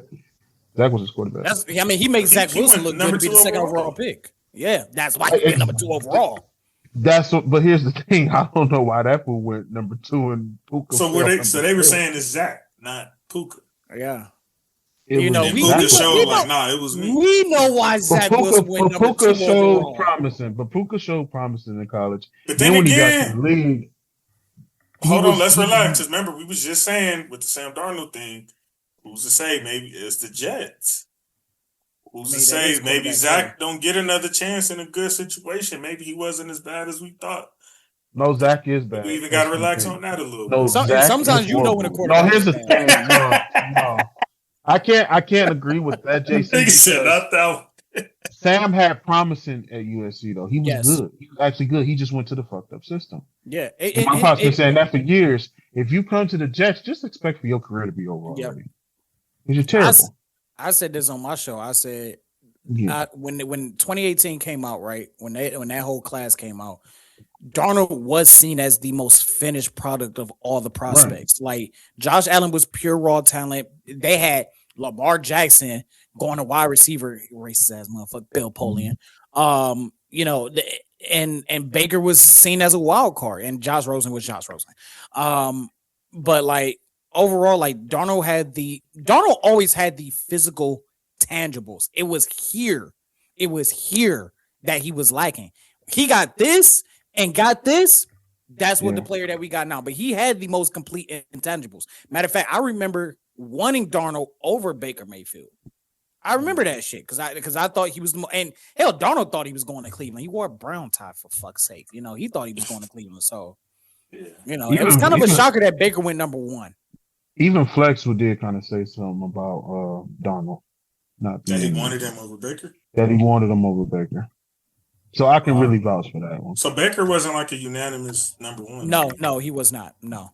It came down to Darnold, Baker, It really came down to four. Saquon was like the ultimate wild card. The Browns was doing something crazy, but a lot of people thought the Browns should have. But y'all had Chubb at that time, right? So there was no need to take Barkley. Yeah, who at the time? Did y'all have Chubb at that time? Chubb is the same draft. Oh wow. Yeah, Chubb is the same draft. Yeah, so it was between. Well, that worked out as far as the running back then. Yeah, so like it came down between Baker, Darnold, and Josh Allen. And on top of that, it's rare to use a top 10 pick on a running back unless you know for a fact like this is going to be a generational. Which, like Saquon was right after Baker. Yeah. The Browns really had a good 2018 draft class. Now that I think, well, we also had John Dorsey, so that made sense. Comeback player of the year, they gave it to C-Mac. Yeah, obviously. I agree with that one. Nothing to see here. Nothing to see. Nothing to see here, people. Nothing to hear. What do you say in the barbershop? Keep it moving. Yep. Coach of the year, man. I was actually shocked that they gave it to him because there was a few teams that a few coaches that I think legitimately had an argument. But I mean, I guess when you go from 4 wins to 13, I mean, I think that's all to be said right there. Yeah. You especially when you have like 30 first-time players on the team for that team. Yeah. So yeah, I could see that. Any disagreements there or any? It was gonna go either. I mean, between him, Shanahan, McDonald, Liam. And I mean, all there was of them like there was incredible cases. Yeah, there were 6 candidates. Like, to be honest with you, this could have went either way. No complaints. Even if it was somebody else, no complaint. Now, if it would have been some stupid ass shit like, Kellen Moore winning that shit, then they were like, man, what the fuck y'all talking about? Like, I think he's gonna be a fine coach. Don't get it twisted, but like, it wasn't a wild card or some bullshit.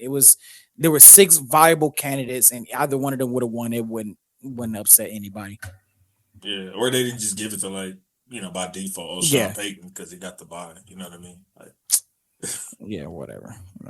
No. Which makes Vrabel a 2-time coach of the year.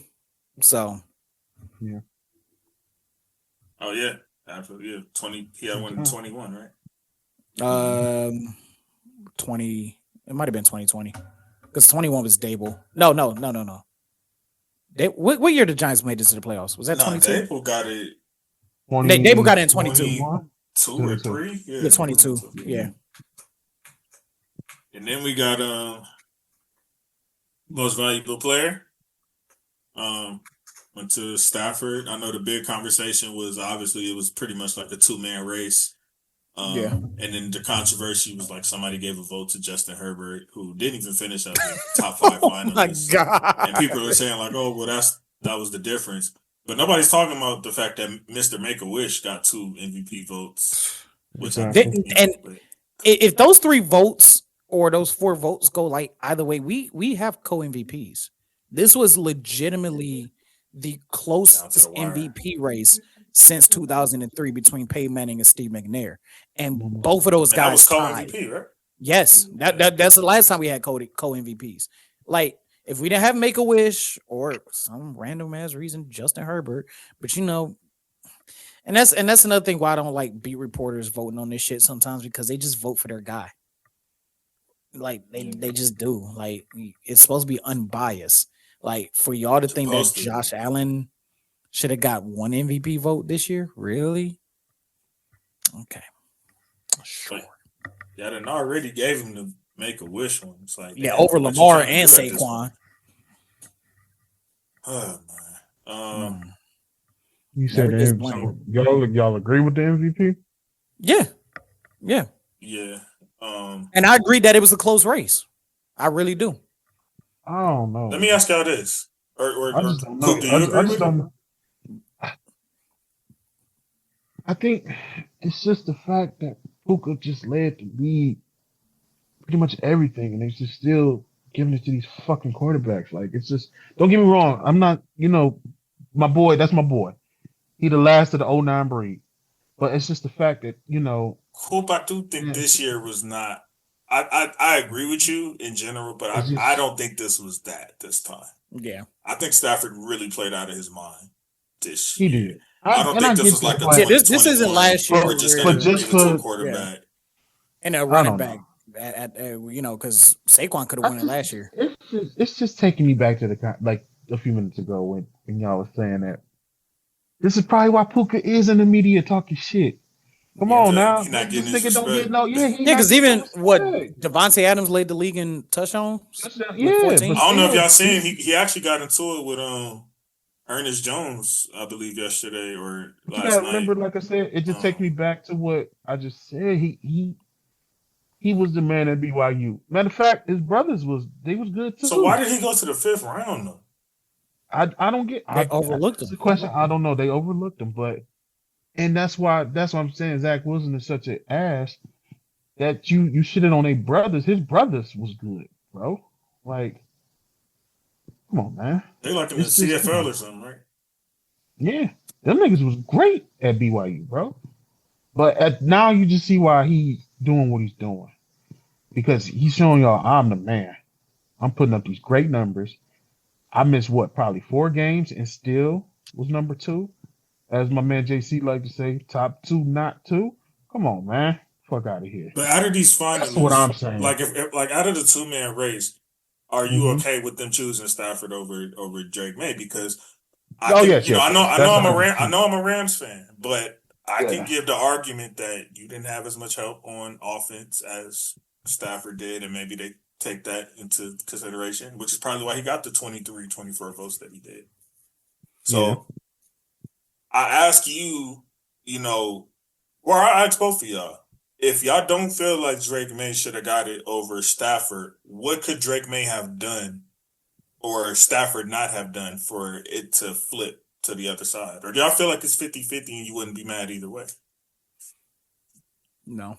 To be honest with you, I came into I know they submitted like I think after the wild card round is when the votes get submitted, but they can't use the playoffs as a justifier. I don't like that. They should have to vote before that wild card game. I that's what I'm saying. It's hard to imagine. I'm trying to remember. Some type of way. Yeah. Don't quote me on when they actually submitted. I'm just thinking like off the top of my head. I think it's around that time. But like, I really thought it was a possibility that it could have been co-MVP. Like seriously. And I was right. Close, yeah, I was right. It was close. It was literally 4 votes away from having co-MVPs. So I don't think either one of them could have did anything better or worse to flip the coin either way. It is one of those. It is what it is. No, I'm gonna disagree because this one he deserved it. I get it, but because of the simple fact that 2021 he was robbed, and 2017 he was robbed when he had great numbers and he led the league. Yeah. Pretty much everything. Because 2021 they gave that to Rodgers, right? Yep. Yeah, of course they did. Sure.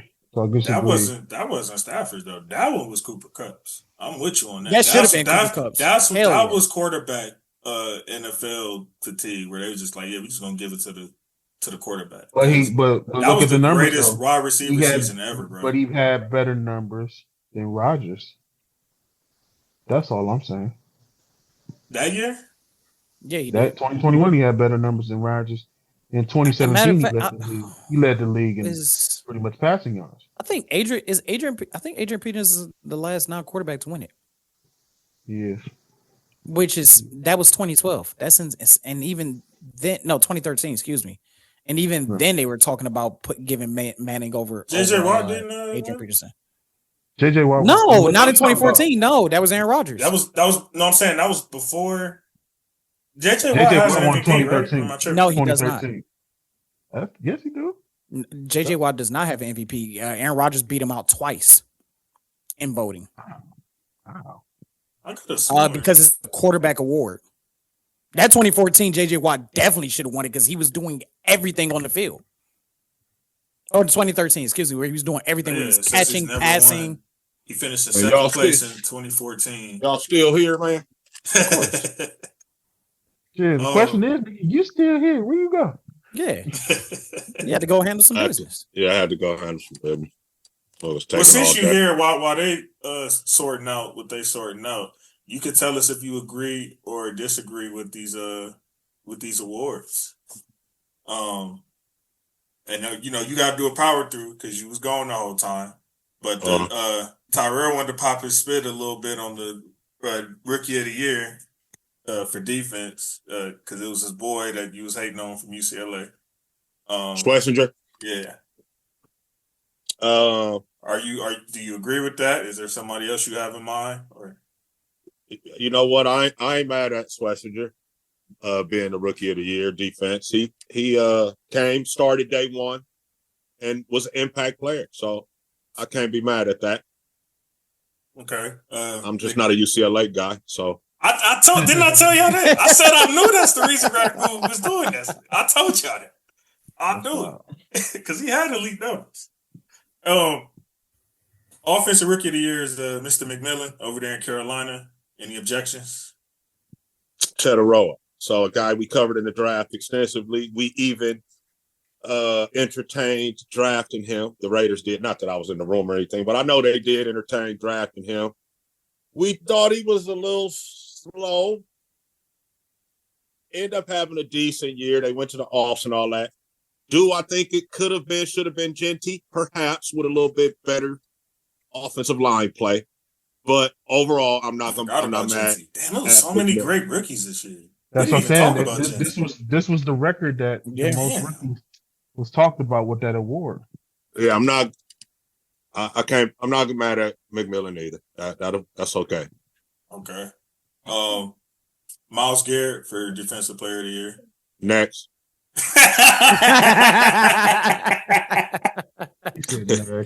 Shit, next, man. What you trying to say? We was just trying to get content. We talked about that, nigga. I got no objections, and if I objected, he might look for me or something. So, all right, we can move on. Offensive Player of the Year, Mr. JSN from Seattle. So also I watched Super Bowl champion now. And it just hit me. That shit said 1,989 yards. I was like, what? So it was my first time really. Well, that's including playoffs, but yeah. How crazy a season this dude had on offense. So, and it also made me more excited about the guy that was calling the plays. But anyway, no disagreement there either, man. JSN, when you put up them kind of numbers, bro, Offensive Player of the Year. And it's good to give it to somebody else other than 23 in San Francisco. Yeah, he still got a comeback player of the year, though. He still got a comeback player, though. Yeah, he got a comeback player. They had to give his ass something. But no, he's a great player. He's a great player. Oh, that is a major pause. Whoa. Coach of the Year, Mr. Vrabel. I think that's Mike McDonald. Yeah, I mean, we talked about it. Like, honestly, when we looked at this list, they could have went to any of them. So, yeah, I'm not mad at that. Even though I know he's not a Vrabel guy. And I think he left on the most important one, so we'll ask him that later. Did y'all get that situated with everywhere y'all was trying to figure out? What was the situation? Yeah, I was about to say, what was the situation? I forgot what it was y'all was looking. We already decided that JJ Watt didn't. Yeah. Yeah. JJ Watt split. Yeah. Oh no. What the fuck, bro? All right. All pros. Let's go. This one gonna be interesting. Yeah. So first team. I got a show coming up too about this one. Oh, okay. My bad. I ain't trying to take off. No, you don't.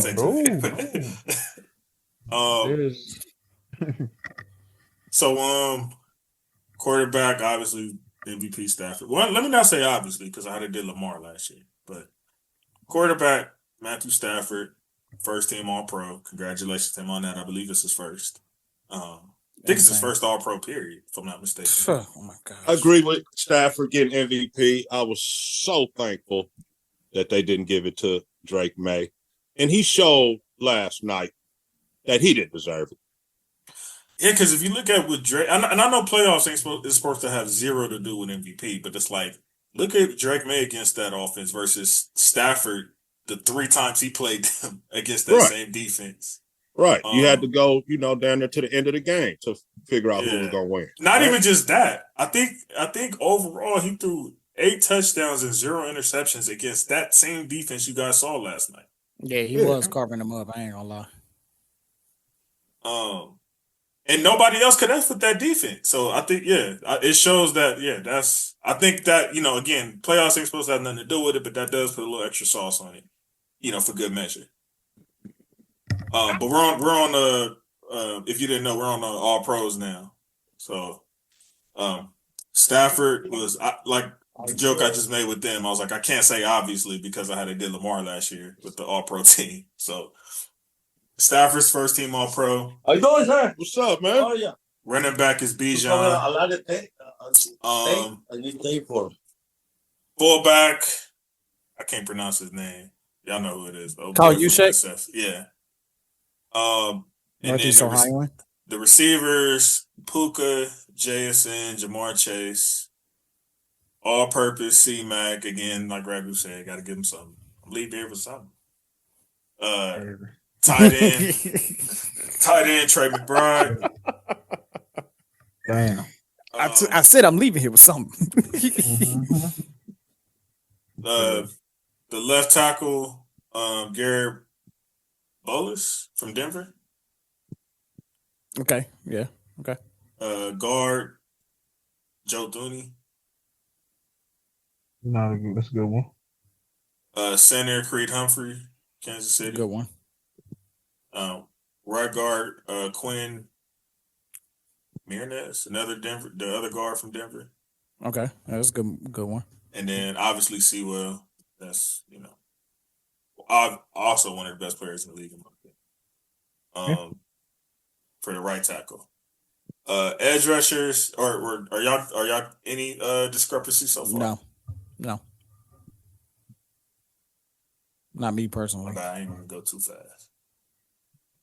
Whoa. Pause. I said go. That's not a pause. I literally watched my word and I said go. Come on, bro. My bad. Let me stop. This nigga, man. Let me get out of New York for a minute. Do you have any discrepancies so far? Not really, to be honest. Are y'all cool with? I know y'all. I'm pretty sure y'all cool with Puka making it. Are y'all cool with Jamar Chase? A little bit. Chase had a very silent season, and I'm kind of honestly, this wasn't that crazy of a year for receivers to me. There wasn't like a whole lot of like contribute to that. Would I contribute to that? The fact that most drives are starting on the 35-yard line now. Yeah. Shorter fields. Well, I think I have a problem with JT not being on the first All Pro. That's what I was gonna say in my show. Well, I think it's because they had. I think it's because how he ended the season. Yeah. Like the Falcons did any fucking better. Okay. Cool. Well, not the team. I'm saying him. JT was playing like shit at the end of the season. Bijan was still balling even when they was losing. Yeah. Oh, okay. Yeah. That's true. So I think consistency is what ultimately was the deciding factor. Damn. If JT is on the second team, if not, then it must be some other. No, he's on the. I think he's on the fourth for all team. I thought it was only 2 teams. No, it's like 3 or 4. Okay, well, it only has 2 teams here, so I'll just do these. Yeah, I mean, I would argue St. Brown over Chase this season. I know Jamar had some really good moments, but I think St. Brown was more consistent. I know St. Brown had his quarterback the whole time. Chase didn't. Maybe that came into play, but I would argue St. Brown. Other than that, like I said, there wasn't a lot of receivers who really like jumped off the paper this year like usual. I'm kind of stunned that Devontae didn't get first team. He had yards. I know the touchdowns was there, but he didn't have the yards. Puka was getting them down there, and then he was completing the drives. Him or Kyron. Okay. So that's why. If he had the yards, if he had like Puka's yards and the touchdowns, oh yeah, it would have been a no-brainer. But fairly enough, I don't think one exists without the other with those two. So I think it was like the perfect situation for both of them.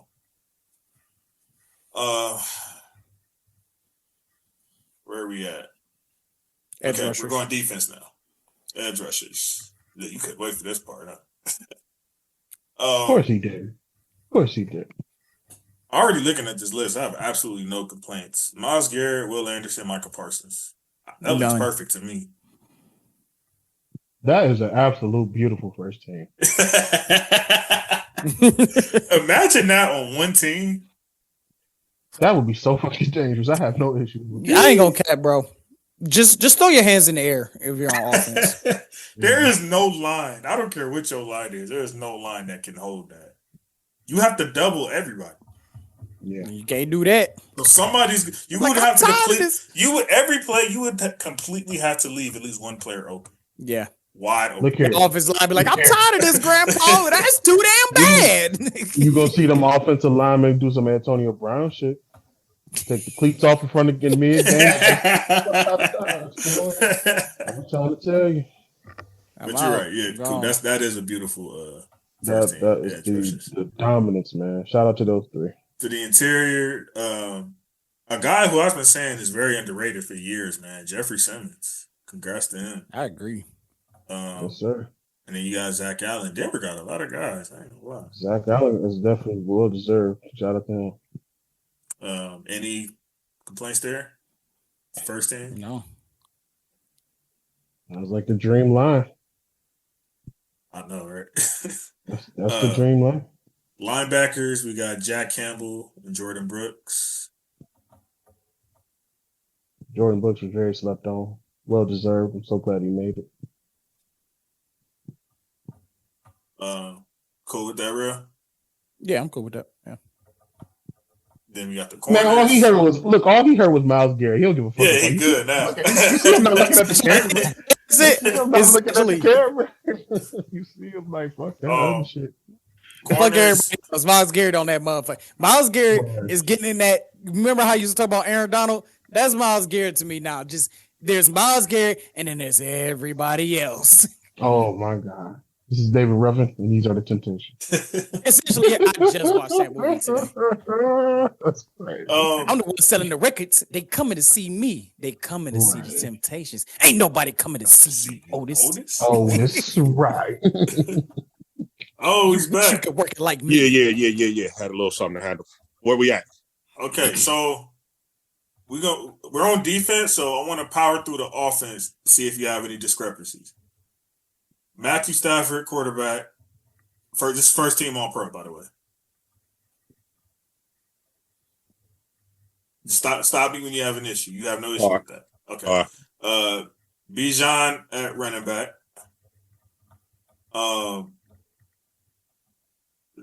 Pronounce his nigga name again? Kyle Juszczyk. Yeah, that's a fullback. This receivers, this is the one I'm interested if you have a discrepancy. You have Puka, JSN, Jamar Chase.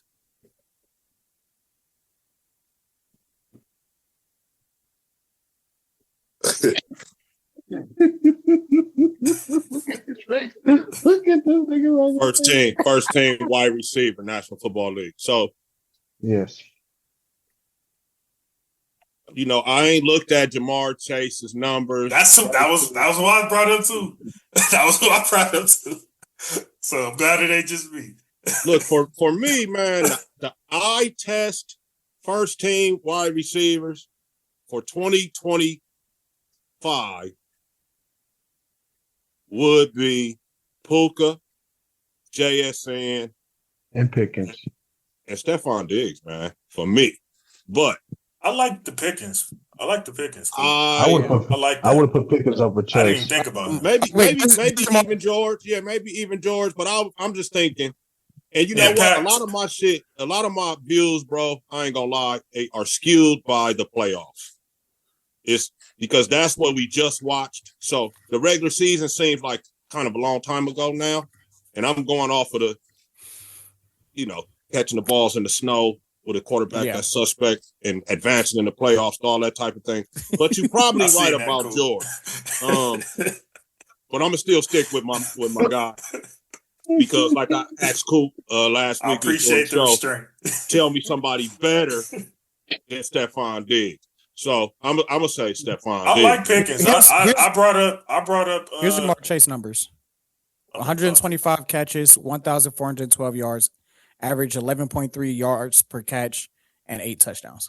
See, I was thinking, and I know Ragu ain't gonna like this, but I was thinking St. Brown. That sounds like a St. Brown season. Oh boy, not this again. But hold on. What about Diggs? Look up Diggs, bro. Diggs, I got you. Diggs is a little up and down, Ragu. I think that's why it would be hard to justify that. I'm gonna blame it on the quarterback. Up and down. I'll blame it on the quarterback. That's fine, but the numbers is the numbers. True indeed. I like Coop's pick. I'm not gonna lie. I wouldn't have been mad at that at all. Why is that the first thing I fucking see? Like, come on now. I think he only hit 1,000, Ragu. I think he might have just Diggs, 85 catches, 1,013 yards, 4 touchdowns. Oh yeah. Yeah, he got. I can't put him over Chase. He got. Right there in the box. I can't put Pickens. Yeah. Over. I could put Pickens over Chase for real. I think Pickens or St. Brown would be. I think Pickens was like number 3 though. Pickens led the league. But the only reason I think they're giving Chase a few sympathy points because of his quarterback situation this season. That's but you don't have to do sympathy points. He had 125 catches, and the main guy missed half the season. Right. That's what I'm saying. I'm saying the sympathy points on to me, that's niggas. More impressive. No, look, that's what I'm saying. You niggas had your quarterback the whole time. Yeah. He didn't. That's what I meant by sympathy points. Of like, well, he didn't have his guy. He had a few quarterbacks in and out. Pause. And y'all had y'all guy the whole entire season, and y'all got the same numbers. We're gonna give the edge to that guy. How many games did Puka miss? 2. So Puka missed. He would have easily went past the record if he would have played. The 125 catches, bro. My main man Stephon got 40 less catches than that, so I can't do that. I can't be picky like that. But maybe the George question. I don't know why I'm hating on Chase. It seems George like had 1,700, didn't he? I'm looking it up right now. Give me a moment. No, he had 14. Touchdowns for 14? 9? I think he had 14. Yeah. Pickens had 93 catches, 1,429 yards, and 9 touchdowns. So all 3 of them had about the same stat line. They're going to give the edge to the guy who had multiple quarterbacks. I think that's what happened. He had 3 different quarterbacks that season. You niggas had your guy the whole entire time. Right. Even though Pickens should get some love for the fact that he had a CD right next to him. I can make that argument. Yeah, but he also delivered when CD was out for 4 or 5 games. And I think that's where I think there's kind of no right or wrong answer with Chase and Pickens. But if it was Pickens, I'm just saying I wouldn't have an issue with it. That's all I'm saying. Hey, this might be one of them wherever you prefer or flip a coin. Right. On George and Jamar for this season. Because I give a nod to the 8 touchdowns, maybe to Pickens. Maybe you could go there with it. But I'm also with you, JC, on the you dudes play with y'all number 1 guys all year long. Yeah. I'm out here with Jake Browning. Exactly. Flacco. Right. That's what I'm saying. All right, so I'm gonna go ahead and retract. All right, Jamar Chase, first team. That's cool. Let's go to the tight end, I guess. They had we was laughing because they had your boy. I'm leaving here with something. They had C-Mac it on purpose. You understand? I'm from around the block. I'm leaving here with something. Crazy, Tight bro. end, they gave it to McBride. No problem with that. And then so Denver has a lot of guys. So Denver has their left tackle, Garrett Bolles. Chicago's guard, Joe Tooney. Creed Humphrey for center. Right guard, Quinn Mariners, the other Denver guard. And then Sewell for the right tackle, which I'm sure there's no argument for that. Sewell. Penny Sewell. Yeah, Penny Sewell. Sorry. Okay. Pretty much the same guys, right? Who we did for the mid-season show. Yeah. That's on All Pro. I'm all right with them guys. There could have been. Yeah, it's all right, man. Go ahead. That's it. And then I just wanted to read this off again because it was such a beautiful list for the edge rushers. I just wanted you to hear Myles Garrett, Will Anderson, Michael Parsons. Yeah.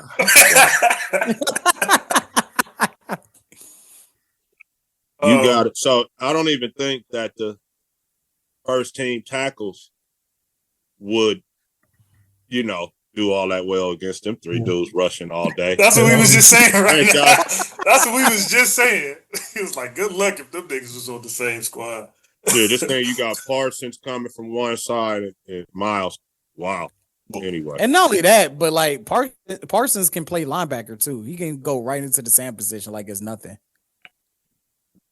Edge rusher has become, besides quarterback, and you guys can correct me if you or you disagree. That's where you get your money. It's just an opinion. Yeah, that has become the premier 100%. Yes, I agree. Absolutely. I agree. 6'3", 250, can run. You getting paid. Put him over there, see if he can blitz, if he can rush the passer. Goddamn. Yeah. I got some guys in mind that are off-ball linebackers that I think can be edge rushers in the league. I think the Raiders should take a chance on a couple of them guys. But we ain't going to get all into that until combine time. Hey, and if you flirt with double-digit sacks, you're getting paid. End of story. Yeah, no doubt. If you come to the Senior Bowl and embarrass a couple of tackles in practice, I think you're getting paid. Absolutely. I don't even think you got to really do shit in the game. Just embarrass a couple tackles in practice, and you're gonna get drafted. You're gonna get a shot at getting to that bag. All right, so we almost all caught up. Interior linemen, Jeffrey Simmons and Zach Allen. Any objection? It's too many damn Broncos, but all right. That's what I told you. I told you it's a lot of donkeys here. But I mean, they had a bye first week, so I guess that counts for something. Linebackers, Jack Campbell, Jordan Brooks. Jack is, man, is he that good? Y'all agree with Jack? They didn't have any objections to it. I mean, I think I was more happy that Brooks made it. I forgot about it. He said Jack Campbell did. Yeah, but you did. I'm happy. I'm just happy for my man Brooks that he got it. You said Brooks been underrated. I'm surprised Coop didn't object and put Jack Campbell 176 total tackles, 9 tackles for loss, 5 sacks, forced fumble. 3 forced fumbles, 2 forced fumble recoveries, and 4 pass deflections. Jack Campbell, huh? All right. Jack Campbell. He's not a bad player. I do want to correct something. Schweizer had 11 tackles for losses and 2 sacks. So I accidentally messed up on. Oh, so he didn't have 12 sacks. Yeah, no, but he had 12. He had 12 for tackle for losses. Oh, okay, that's what it was. Gotcha. Okay, that's still elite. But Oh, nigga, you hyped that shit up like he had. yeah, he 12 said sacks. 12 sacks and 4 interceptions. No, I'm like, I'm nigga, talking what? shit. No, I'm That's talking shit. Hey, but I'm unheard admitting of. that was He would have messed been up. up for I mean, that got messed up. DPOY. That's what I said. That's what I said, nigga. That should be defensive player of the year conversation. That's still good. That's still good numbers for a rookie. No, that's that's still elite. Yeah, without a doubt. That's different, still good nigga. numbers. 12 sacks and 4 It's interceptions. different. Damn, When's I the last fucked up. time somebody did I that? fucked up. I want to object to Jack Campbell, but I guess I'll let that shit slide, man. First team All Pro, Jack Campbell. All right. So now we're all caught up. And this is the corner I've been saying all year. I felt was underrated. As far as like him not being in more top corner conversation. So I'm happy to see my guy Stingley here. First team All Pro. And the other one is it's funny. The guy that we was just talking about last week when I was saying you need an elite corner to win, Mr. Mitchell from Philly. Yeah. They gave Quignon over first team. Surtain? Yep. Over Surtain, over Gonzalez. Yeah. Over Gonzalez? Over Gonzo. Yep. Why do y'all keep saying that Quignon is not him? I'm tired of y'all niggas saying that shit. Mitchell is like that. Ain't gonna lie. Man, Ragu, I'm trying to tell you, how many times have you not had these? I think shows Gonzo missed some games, if I'm not mistaken. I think that's what might have hurt. What I'm trying to say to you is that against us. How many receivers have you known scored on Quignon like that? From last year's rookie year to this Nobody. Exactly. I don't think he's been scoring. It's a great start to his career too. He is one of them lockdown corners that I gotta go up against. That's great. I mean, nobody scored 2 on years him in the like league. that. That's another thing, like you said, Ragu. Same thing you said with the tackles. Like if you're not hearing their name much, that's usually because they out there balling. Yeah, I'm very much a Quignon, a Quignonable Island guy. Don't get me wrong, but I'm just kind of. I guess I'm a pass little deflections. Surprised that he is first team already. But I think Gonzo just missed too many games. I think that's only PS2 missed about 5. PS2 missed about 5. I think Surtain missed some games too. Because you gotta remember, Ragu, I had to cut him from our league because he missed about 5, 6 games. You sure did. And we had Gonzalez did not play in the Raider game. I know for sure. Yeah. And a lot of my thinking has been skewed because I'm thinking about playoffs, bro. I ain't gonna lie. December is a long time ago now. You know what I'm saying? Exactly. But okay, Quignon. All right, man. I mean, 2 years in the league. Is it a Super Bowl nickel championship? First team? Yeah, and you might not like this next one. But real quick, based on how you just reacted. Real quick, Is it a Bronco? Super Bowl champion, Quignon, Super Bowl champion, first team All Pro. That's his first 2 years in the league. Is it pretty damn impressive? Is it Cooper? Again? Yep. I ain't mad at that, bro. That's my guy right there. So I was thinking that they would cancel each other off. Surely they won't put 2 Philly DBs first team All Pro. Well, shows me I didn't know what the hell I was talking about. And then for safeties, they got your guy, man, Mr. Kyle Hamilton. Well, that's your guy. And I know I was being sarcastic.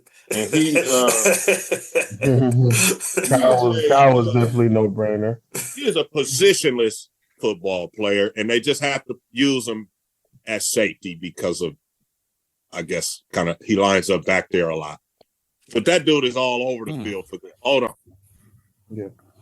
And then not mad at Kyle Hamilton. And then next, man, what a comeback story. See, when we be saying free these players, sometimes it comes true, and then they can turn into a first team All Pro. Mr. Kevin Byard. Damn.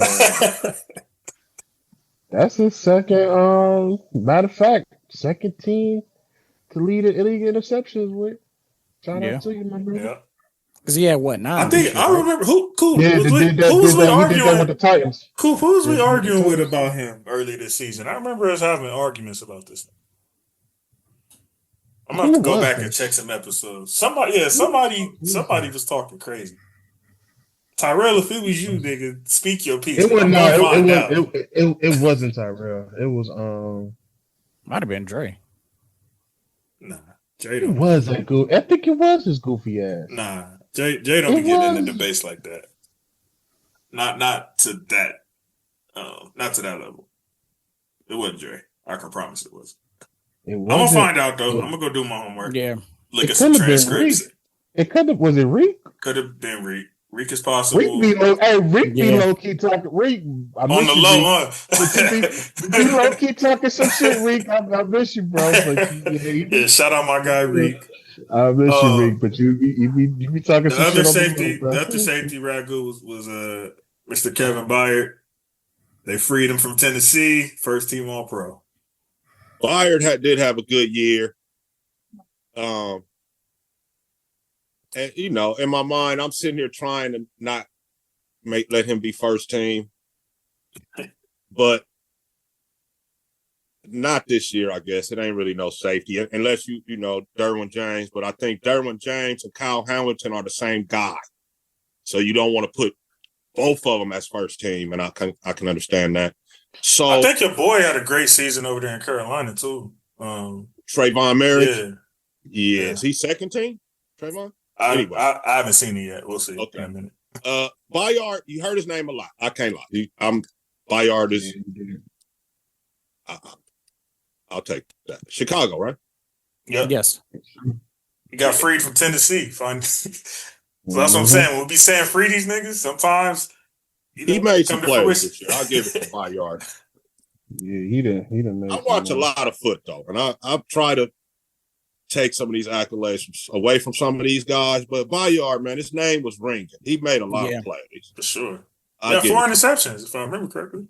Yeah. And just kind of where the ball was all the time. One of them type of years. Yeah. So shout out to Byard. That's a good first team so far. We got everybody. That's everybody. Yeah, right? that's pretty much everybody. Yeah, we'll go second. We'll go second team. Oh, by the way, actually 22 guys right we not about to do this special teams, man. Somebody's ass. I know that. We not. Come on, JC. Show some respect for the special teamers, man. Y'all want to do the special team? Somebody from the Browns. Because I'm looking at the kicker for the first team All Pro, 33 of 35 on field goals, and he made every single extra point. And scored 130 points this year. I don't even see. I see place kicker, punter, kick returner. Place kicker is your kicker. Is your kicker. So Will Ricard from Minnesota. That's his stats. And then Jordan Stout for Baltimore had 44. Well, pretty much 45 net average yards per punt, and only allowed 159 return yards. Which means great hang time. Excuse me for trying to get past the football nerd. What you mean? Of course. Talking about allowed returns. Oh, so you're speaking to him kicking it out of bounds? No, him kicking. Hang time. Ragu, remember how I said on your show, hang time matters because the fewer return yards that your special team unit allows means great hang time. I remember the episode. Bring the hang time clock back. We ain't gonna take too much time on these kickers now. Maybe. What about Rashid? I just want to show a little love, man. Turner, we got a returner, Shaheed. Yes, Ray Davis for Buffalo. Okay, come on. Really? And Shamir Dice for punt return. No, come on now. Come on, don't get started because your special team unit is his ass, along with the Browns special team. All right, so Tyrell, you want to do the long snapper too? You want to talk about the long snapper special team? Okay, the long snapper. He didn't botch the snap. Good job. Good for him. Should have been my guy Josh Harris anyway. Crazy work. So we can get to the second team, right? Yeah. That's what Tyrell's talking about. All right. Yeah. Mr. Drake, man, pretty sure that's no surprise. Stafford got first. They gave him second. I disagree, but go ahead. Who was your second? It could be a number of quarterbacks. Oh, yeah, I forgot. We had the Caleb Drake May conversation going a little viral on TikTok. You be killing that Opus, boy. The king of Opus now. I disagree with Drake, too. Yeah. They didn't like that Caleb spit ragu. I don't know if you seen it. They was coming for you on that one. I ain't gonna lie. That was the first time I seen them going at ragu was the Caleb conversation. They didn't like that. I could disagree with the comments. Yeah, on TikTok they was on you. Oh, they was going on. They was on you for that. I love it. Hey, the haters make us my channel. Yeah, absolutely. Go tell them how you feel on Rated Ragu. Yeah, go talk shit to him. So who do you got as if you had they give you the vote second team quarterback? Who are you placing there for Drake May? You asking me or you asking Ragu? Both of y'all, because y'all both disagree. Oh damn, my fault, Debo. I'm gonna go with either Dak or Goff. I'm not mad at Dak. Goff, you kind of reach. I'm not mad at Dak though. Go look. Nah, I'm not mad at Dak. Goff put up. See, here you go with that bottom shit again. There you go. You know, the first thought was Sammy, but Sammy had a little too many turnovers. So definitely not. But they saying Drake May fumbled 18 times? 18, yeah. Drake May didn't have 18 fumbles. Yes, he did. He did. Drake May had 18 fumbles. Maybe 19. Go look that shit up. And they got recovered? Nah, he got some of them. He just lost back. But he lost it 19 times, bro. Yes. I don't want to hold too much against him if he got this bit back. How many did he lose? No fucking matter, nigga. Yeah, 8. He had 8 fumbles. Because y'all don't do that. I love Lamar, but y'all don't do that with him. So let's be fair here. Yeah. Like I said, 8 fumbles, lost 3. 8 fumbles lost out of 19. He lost 8 fumbles. Yes. No. He lost 3 fumbles. He had 11 fumbles total. He had 11 fumbles total, right, bro? No, he had 8 fumbles total. He lost 3 out of those 8. That's not that bad. Donald had 11. That's not bad enough when you got 4,700 passing yards. Real. Can you do me a favor? Can you look up Dak and Goff, please? See how many fumbles I got you. And by the way, Goff out this conversation. Donald had 11 sacks, right? Donald had 11 fumbles and he lost 6, by the way. Yeah, so get him out of here. That's out. But Drake May had 8. Yeah, Drake had 8, bro. He lost 6 of them. Drake May only lost 3. Boy, Sammy out of there. And this nigga because now we got to go off the numbers. He has more interceptions and he lost more fumbles. Like I said, how can you objectively say Sammy? 67.3 completion rating, 4,552 yards, 30 touchdowns, 10 interceptions. This is Dak. He had 6 fumbles. Yes, it's Dak. He had 6 fumbles, lost 2. Yeah, I said I was cool with that. I hear you out on that. Okay, go for Goff. Okay, now I'm looking up Jared Goff. Hot take, Ragu. Second team All Pro Q is Dak Prescott. You ain't even heard the rest of the numbers yet. That got some good numbers. I'm just Jared Goff, 68% pass completion, 4,564 yards, 34 touchdowns, 8 interceptions, 6 fumbles, lost 5. Oh nah, yeah. Shit, Jared Goff. Nope, they all right there. Coop, you was right on. That's over 10 turnovers. That's over 10 turnovers. Hell no. That's over 10 turnovers. Now go read Drake May numbers. No, he lost. Look, he fumbled total 6 times, but lost 5. He lost 5 of them. Yeah, so but including his interceptions, that's over 10 turnovers. That is. But Drake May threw for what? 2,800 yards or some shit. Drake May didn't have that many interceptions. How many interceptions Drake May had? He about to tell you right now. I'm about to tell you right now. I bet you he don't have 10. We're loading right now. I ain't even seen it yet. Oh, so yeah, you okay. Mm-hmm. Oh, yeah. Drake May, 72% pass completion, 4,394 yards, 31 touchdowns to 8 interceptions. And there you go. And then 8 fumbles. So and then 8, he had 8 fumbles, but he lost 3. Tell me this. You can't hold Once you lose the ball, brother. Nah. How many Hell yards no. rushing for Drake May? I don't give a Oh, yeah, rushing yards for yeah. Drake May. That's probably where He got had him, 450 rushing yards and 4 touchdowns. Oh shit, he is the second team quarterback. No, My bad. That baby. Let me get y'all right. He Hold threw on. for 4,300 and ran for The only 450. conversation I'll entertain is Dak. Yeah, because That's even the Jared only Goff one. only had 45 rushing yards. Jared Goff only had 45 rushing yards. He ran for 450 yards. Drake May ran for 450 yards. Yes, He is the second team all. And he had a higher accuracy than all them quarterbacks we just named. I don't care about that because he was just throwing a bunch of little short passes. But he actually ran the football. Short passes. That's is crazy. crazy. What? That's crazy, bro.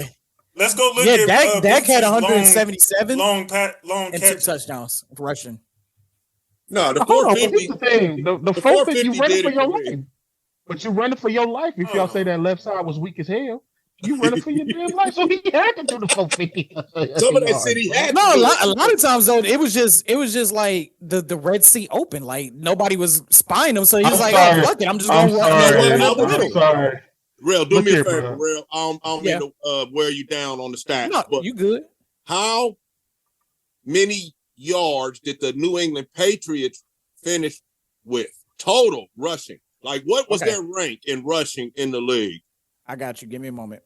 I'm sorry. If one player gets 5 sacks on you, you're That wasn't my not- question. I want to know how many yak yards these receivers has. He's talking about all these short passes.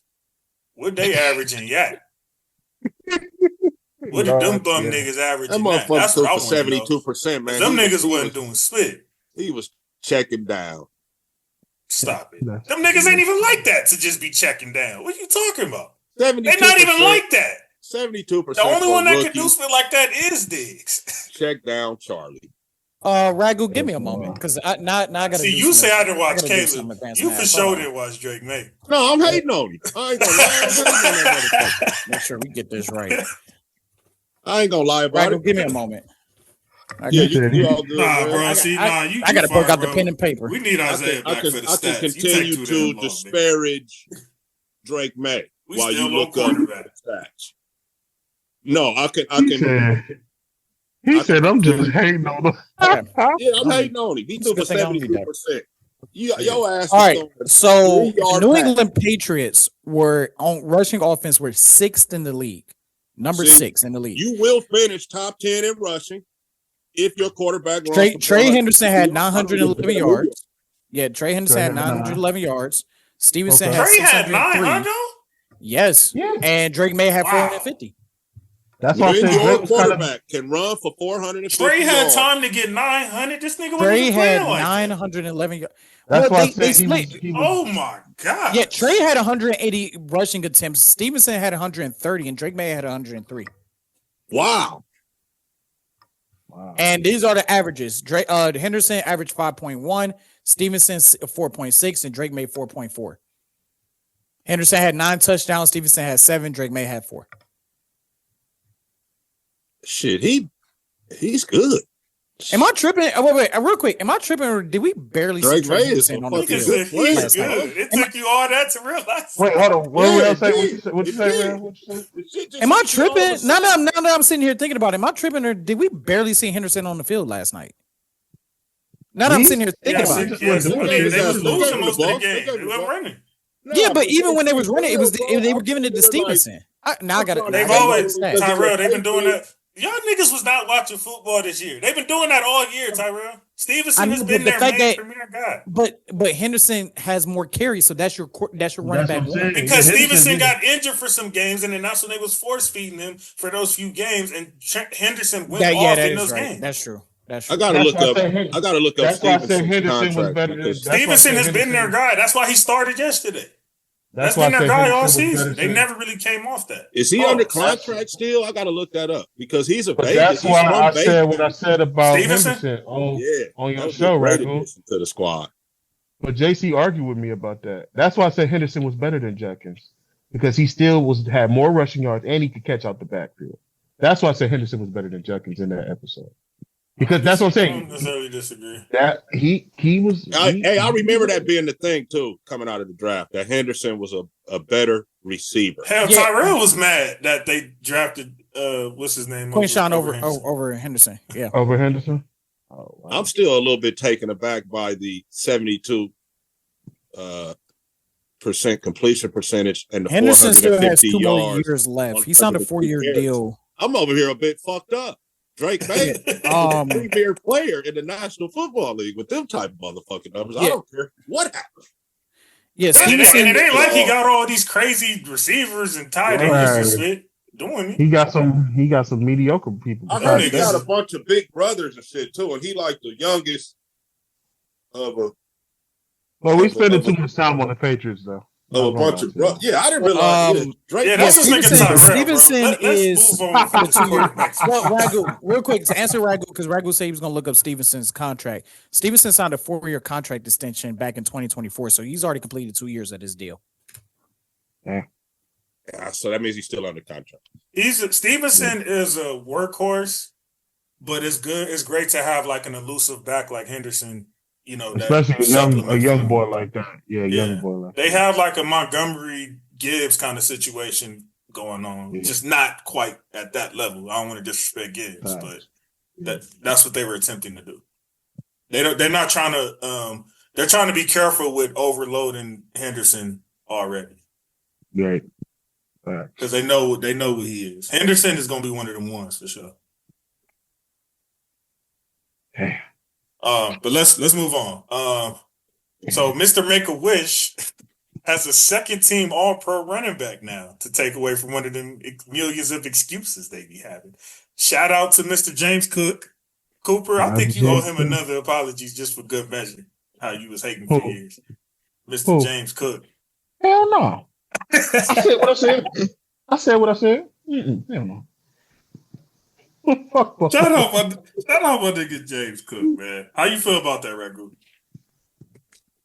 You know, you could want to talk shit about James Cook, but not this year. Not this year, buddy. He was. So JT did not get second team, by the way, Coop. How many yards for Cook? I think he led the league in rushing, if I'm not mistaken. All right. Whatever number it was. What's his name led the league in rushing? Who? Bijan? No, JT still led the league. Nah, Cook was. Cook did. No, you're right. I think he did hit like 16. JT was on his way, but he didn't play too good when they had them quarterback issues, and they knew they was running, so they just start stacking the box with that nigga. Damn, he did have 16. Okay, Mr. James Cook. Still no apology. Yeah. I just said okay. That's all. that's an apology to me. I just said okay. Real, you okay with James Cook, second team? Cook was on my fantasy team, so I knew. I wish I drafted Cook. I passed on him twice. I had Cook on my fantasy. I'm fine with it. I just saw this meme. I'm sorry. I wish I would have had that name. They said Bad Bunny had more rushing yards than the Patriots. That who? Bad Bunny had more rushing yards in the halftime show than the Patriots. That's crazy. That's crazy. They said he traveled 124 yards with the football during the halftime show. Damn. They said the streaker also had more yards. Yeah, damn. Dre gonna be punching air when he watches this episode. Dre dodged the bullet today. Yeah, he had to all of a sudden. Yeah. That's all right. We'll see him on Thursday. He cannot ever make fun of Norman ever again, because he definitely ducking on this bullshit. He ducking like a motherfucker. All right, fullback, Pat Ricard, Baltimore. I feel like it's only two fullbacks in the league. That's what I'm saying. That's why I don't even like saying it, but I know that's damn near like a extinct position. So it's like for the last little bit of life they have left, I'll shout them out. Yeah. For the receivers, Coop, it seems like they picked the guys that we said should have took Chase spot. They got Pickens and St. Brown, and the shocker one is probably Olave. Olave. Second team. Wow. What? That'll help with contract negotiation in the future. Wow. Man, who you tell? Don't let me be his agent. To be honest with you, though, like that, everybody. It was all that garbage stat pattern at the end of the season with him and Shaw. That's what it was. We got a lot of, and I'm not saying Olave's not good. Olave's solid. I ain't saying, but you're not gonna get Tyler Shook his credit, man. Second team is, I don't know. I mean, 100 receptions, 1,163 yards, 9 touchdowns. 1,100 yards, 9 touchdowns. One more time. Real? 1,163 yards, 100 catches, 9 touchdowns. Olave? Yeah. But what did CD do? From the likes of Tyler. Was he better than CD? Shaw and Yeah, he was. I think Olave was top 10. Olave was like in top 10. And what's the other dude? We talking about the top 6 right now. Spencer Rattler. Come on. Spencer Rattler. Yeah, Spencer Rattler and Tyler Shuck or whatever the fuck his name is. And he caught 100 balls? 100 footballs. 100 footballs. Tyler Shook had 2,384 yards, 10 touchdowns, 6 interceptions. And that's Shook's stats. I know who he is. Coach. I'm trying to see how many games did he start. He did that in games, by the way. I mean, bro, you brought up I mean, Adams missed a few games. I'm like, you brought him up. If anything, this is a time where you should have brought his name up. We ain't bringing that motherfucker's name up. Look at you. Nah, so what? How many touchdowns he scored? I don't care. We ain't saying his name. Oh. Matter of fact, that's why y'all lost, because he on y'all team. He missed 3 games and led the league in touchdowns. NFC Championship albatross. Whatever team he's on, they're going to lose the NFC Championship. That motherfucker is a cancer. Hey, and I'm so glad. That's the only reason that I was hating on y'all was because of him. You know what? I'm gonna make a hot take right here. Devontae Adams and James Harden in the NFL. I don't know about that. Oh, think about it. Extremely skillful, but it's always a locker room problem. Hit JC with one of them joints that he be hitting me with, the Doc Rivers of the hit. Devontae Adams is the James Harden of the NFL. Think about it. I disagree. Problems, always requesting a trade. Very skillful. Where's that? He requested one trade. He requested a trade from Green Bay. He requested a trade from Las Vegas. So let's talk about Green Bay. Not from Green Bay. Yeah, let's talk about Green Bay. Y'all want some exclusive from the New York Jets before that fell through. Insider information about why James all of a sudden wants to get traded? You said James Cook wants to get traded? No, James Harden. Why he all of a sudden wanted out of LA? Because he was tired of them. They said they didn't want to pay him. That's what the streets he was tired of them strip clubs. That's why. He was like, I need to go to a new, and then it was like, damn, you sent me to Cleveland. Well, okay, I'll go to privilege. Hey, so all grind family and fans and listeners, this is what you get when you listen to real dudes. So word on the street, man, and you guys can look this up. My man, let me see how I can word this. Allegedly, thank you for that. Has to take the stand against a certain Los Angeles shot caller. Okay. So you guys can put into your own thoughts of what Los Angeles shot caller is in jail right now. I'm with you. And Harden apparently gave this shot caller some donations or whatever, and that got called into question, and he perhaps will have to take the stand. Yeah. So it makes him a little bit harder to get to in Cleveland if this shot caller's homies decided to pay him a visit about taking the stand on the one kingpin. Well, I didn't call him kingpin, the one shot caller guy. So read between the lines, without saying the names of the guys, that's why he wants to be out of LA. If you know what's up, you know who I'm talking about. Yeah, I do. And Harden would be one of a million people. So I'm like, well, I don't know why he would be. Not in LA. Them other dudes got Fair a little enough. muscle Fair when they enough. playing. Fair You enough. feel me? Yeah. Back to this Olave split. His numbers ain't that much. How many touchdowns did he have again? You said 8? 9. 9? 9. That must be what they're going off of. Because his numbers is just like a few of these niggas I just looked at. Like, he's on par with the Drake Londons and CD Lamb and like all these guys' numbers is similar to his. I guess they saying the touchdowns is the difference, but some of them missed more games than him too. So Right. I don't know. I mean, I guess by default, okay, Olave, he had 9 touchdowns that he got probably toward the end of the season. If you had him in fantasy, I guarantee you wasn't happy with him. Like, and I'll leave it at that.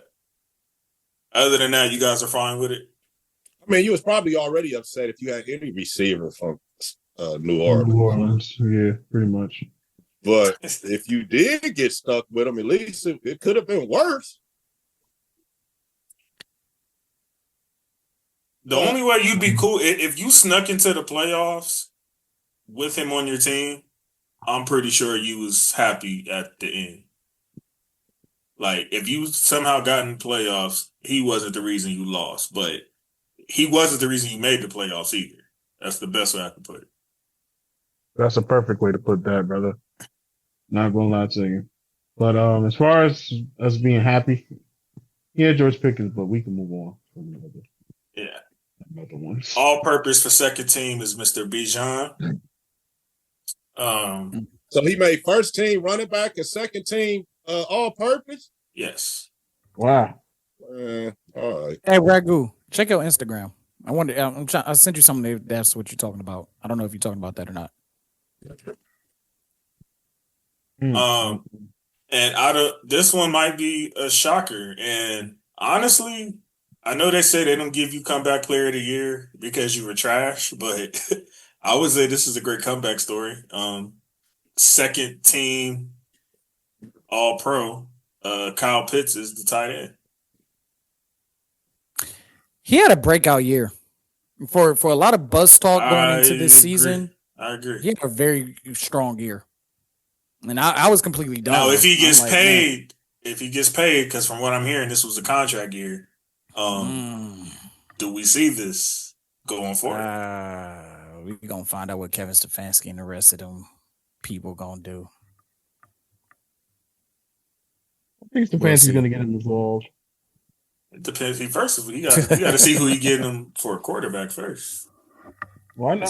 Is he going to ride it out with Penix? Is he going to try to bring his boy Gabriel over there?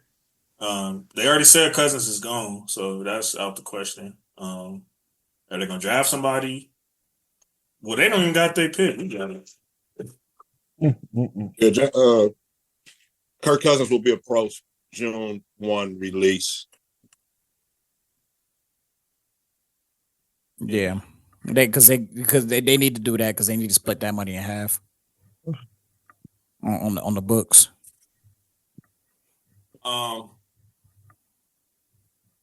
So let's get to this line. Got Trent Williams for the left tackle, Quentin Nelson for the left guard, Aaron Brewer at center, Chris Lindstrom at right guard, Darnell Wright for the right tackle. No complaints on that line whatsoever.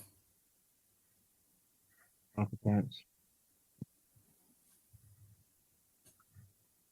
Check it, Tyrell.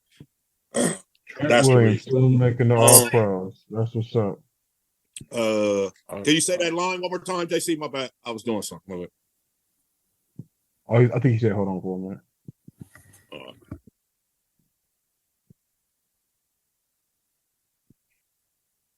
No, he said Trent Williamson. Forgot. Damn, maybe I need to hear it one more time too. Sure. Was Tyler Linderbaum on there? All right, my bad, gentlemen. That was a Boys and Girls Club for a little bit. That's so. You needed a line again. Yeah. Okay. Trent Williams, left tackle.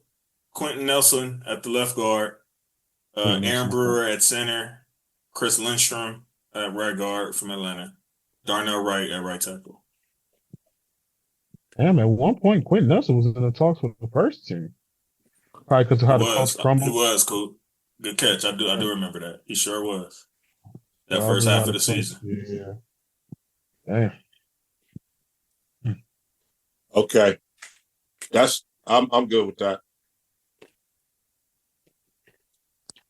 Good? You sure? Sounded a little uncertain there. I was thinking maybe Tyler Linderbaum at center, but okay.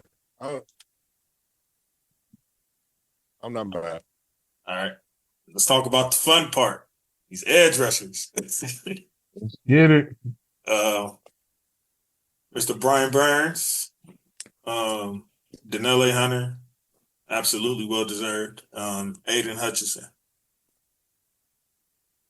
This is our second team. That's a hell of a line stuff right there. So Oh man, Mr. Burns, congratulations. That's probably the only New York Jet. Absolutely. The only Shout New out to York Jet I Burns. like. So Probably the one of the Houston Texans had a first-team All-Pro corner, a first-team All-Pro edge rush, and a second-team All-Pro edge rusher.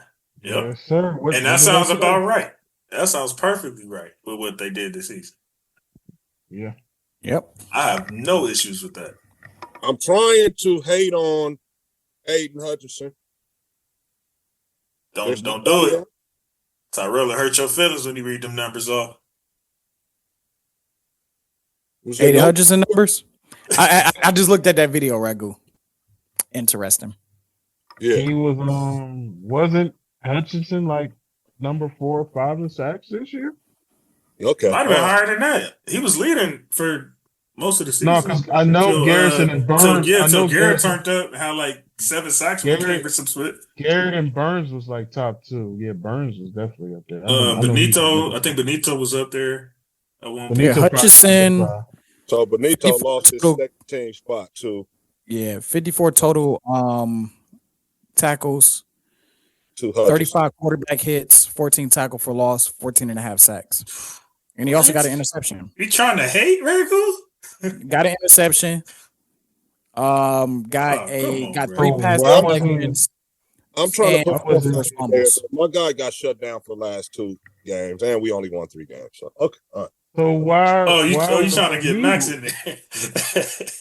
Why wasn't he in the talks for coming back clear of the year? Yeah, that's crazy. Goddamn. Oh yeah, you're right. You're right. I mean, that's coming off of a torn ACL. Absolutely, season. Yeah. That's a great point, cool. Season. I forgot about that. ACL. And last year, I don't know. Last year he was killing it. I can't even say it's because of storyline because C-Mac kind of had his comeback story. Yeah, Aiden was leading the league last year before he got hurt. Yeah, he had 12 he had 19 tackles, 7 tackle for loss, 17. Maybe it's because of when he got hurt, bro. And he got hurt. He played 5 games last year. He played 5 games. That was the first 5 weeks. 17 quarterback hits, 19 tackles, 7.5 sacks, and he got a forced fumble. That's Hutchinson last year. Yep. That's Hutchinson last year. I think it's what Ragu said. They just want C-Mac to leave here with something. Don't you understand from around the way? Hutchinson. I don't know. Hutchinson may have a case here if but we ain't gonna get into that. Yeah. That line was crazy too. Interior line, Leonard Williams and Cameron Hayward. Leonard Williams is definitely a good choice. Mr. Hayward, of course. Yeah. Not mad at that. Hayward turned back the clock this year. I'm not gonna lie, he did turn back the clock this year. I'm interested to see who the linebackers is gonna be because I feel like they snubbed the guy, but go for it. Linebackers is Devin Lloyd and Ernest Jones. Which so man, Ernest Jones, man, I gotta give him some love, even though he's been kind of going at the Rams. But I understand we didn't want to pay him, but we sent him to Tennessee to kind of wither. Like, you not really like that, bro. Like, you just in a good system, and this nigga is a second team All Pro, and honestly had an argument for Super Bowl MVP a year later. So Even though Jones So, probably hates our guts right now, shout out Ernest Jones, man. Yeah. So the linebacker unit, I just don't understand like why my man Mr. Devin White or Bobby Wagner isn't up there for like any type of all team pros. Because we only won 3 games. That I doesn't mean, mean a Myles damn Garrett thing. got Defensive Player of the Year. I was about to say, yeah, that fool got some. Yeah, come on, he won a whole ass award. You're right, but Devin White had a lot of tackles. Devin White was like number 2 Because he was in on the tackles. field a lot. That's probably what they won on. So indeed. So was Miles. That's But true. him and Mr. Wagner are like top 5 in lead tackles. Wagner balled for sure. Yeah, Wagner. I hear you, Wagner. Yeah, I get Brooks. Wagner Brooks was led crazy. the league in tackles. That's what I'm saying. That's why I'm happy for him. He led the league in tackles. I get that. But I think Mr. White was like behind him. That's what I'm saying. Like, what's going on with? He set a record for Raiders for tackles for Raiders. That's saying a lot too. Exactly. Yeah, he's one of the free agents that I would like to see come back. Then for corners, y'all got Who are the second all team for the linebackers again? Devin Lloyd, Ernest Jones. Okay. We had Al Shire. He ended up missing games. In the first half, he was a all pro off ball linebacker. Then he got hurt. And they gave it to Devin Lloyd. He had a good year. Corners, though. What was you saying? Wait. They gave it to Devin Lloyd? Yes. Second. That's what now you see what I'm saying, Tyrell? Oh no, wait. Okay, so Devin Lloyd. Wagner This is right Devin there. Lloyd. Devin Lloyd. All right. 74 tackles. Mm-hmm. He had 5 interceptions and a touchdown, right? The reason why I laugh at that, I am going to defend my Browns linebacker here in Devin Bush. Devin Bush had 125 tackles. He had 2 pick six, 3 interceptions.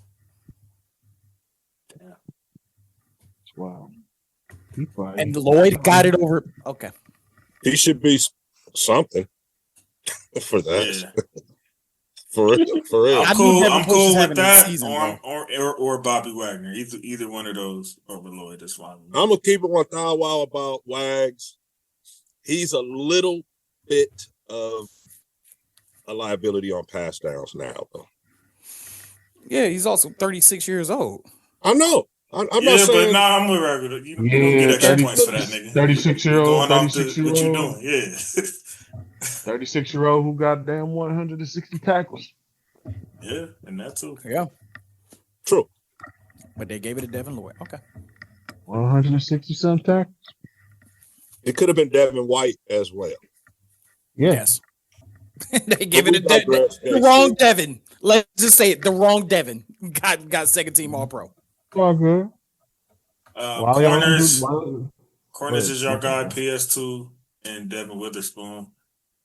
Honestly, Coop, I think this should have been your boy right here. Which one? Ramsey? Porter. Yeah, I know. That nigga okay, was... Shut down. He was like sit down. I'm surprised he's not in one of these lists. But you know why, it's not Gonzalez? Yeah, Jim. I think he missed too many games. Gonzalez missed like the first 6 games, bro. Yeah. Oh, he missed 6 games? And he missed some games at the end, too, if I remember correctly. Yeah, he missed a few. He just missed too many games. That was all. He just missed too many games. Those guys aren't better than him. It's penalty, pass interference yards. This is why Porter probably won't be on the All Pro. Too many pass interference yards. I know, bro, but still. So Spoon. It's all good. Why y'all ain't do nothing when the fat bitch jumped? What about at the star or at the nickel? Your guy Derwin, actually. Derwin? Okay. Really? Yeah. He do be playing some linebacker out there. They get creative with this. So they put him at the nickel? Yeah. That is wild. Who are the 2 safeties? My guy Bates. I don't know why there's an asterisk. There's an asterisk for boy from Denver, Noah, Hufanga. and Xavier McKinney. But they have an asterisk next to their names for some reason. It says a player. They said asterisks are players that tie for second team spots. Oh, all right. So I'll take McKinney.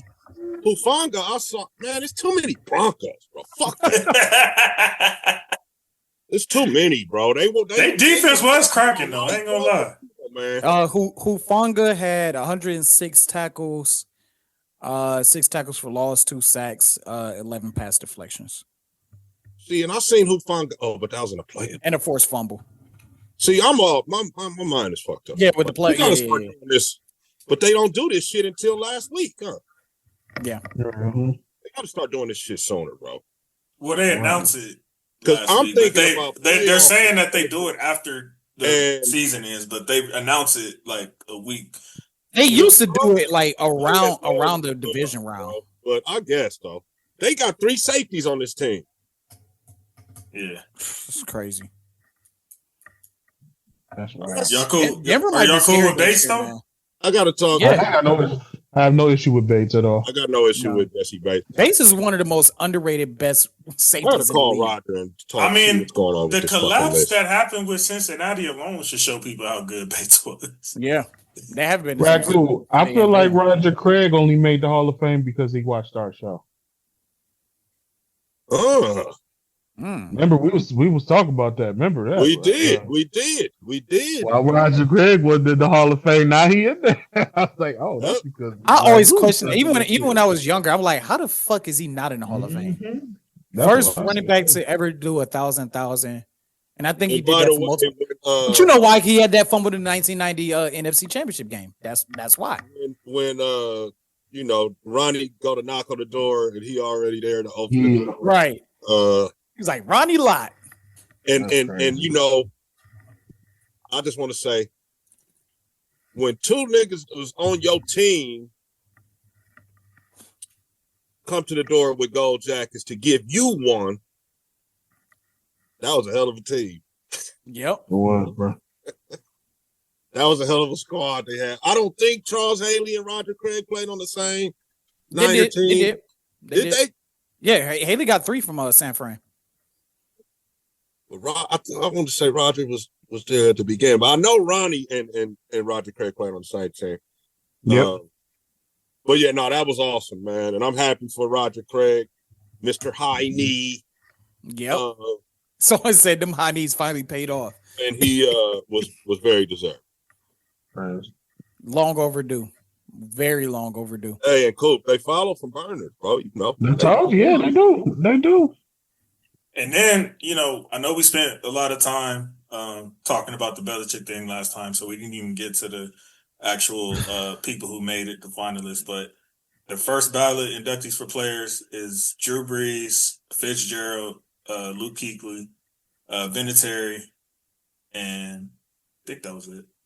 Oh, and it says Roger Craig. I'm sorry, man. Shout out to my boy Luke, man. Well deserved. I saw that. I'm shocked that he got in first ballot. I'm he not retired shocked. so early. I'm not shocked. I'm not. I think he's one of the guys me and Ragu covered. If he was to retire, he would have been in as good as gold.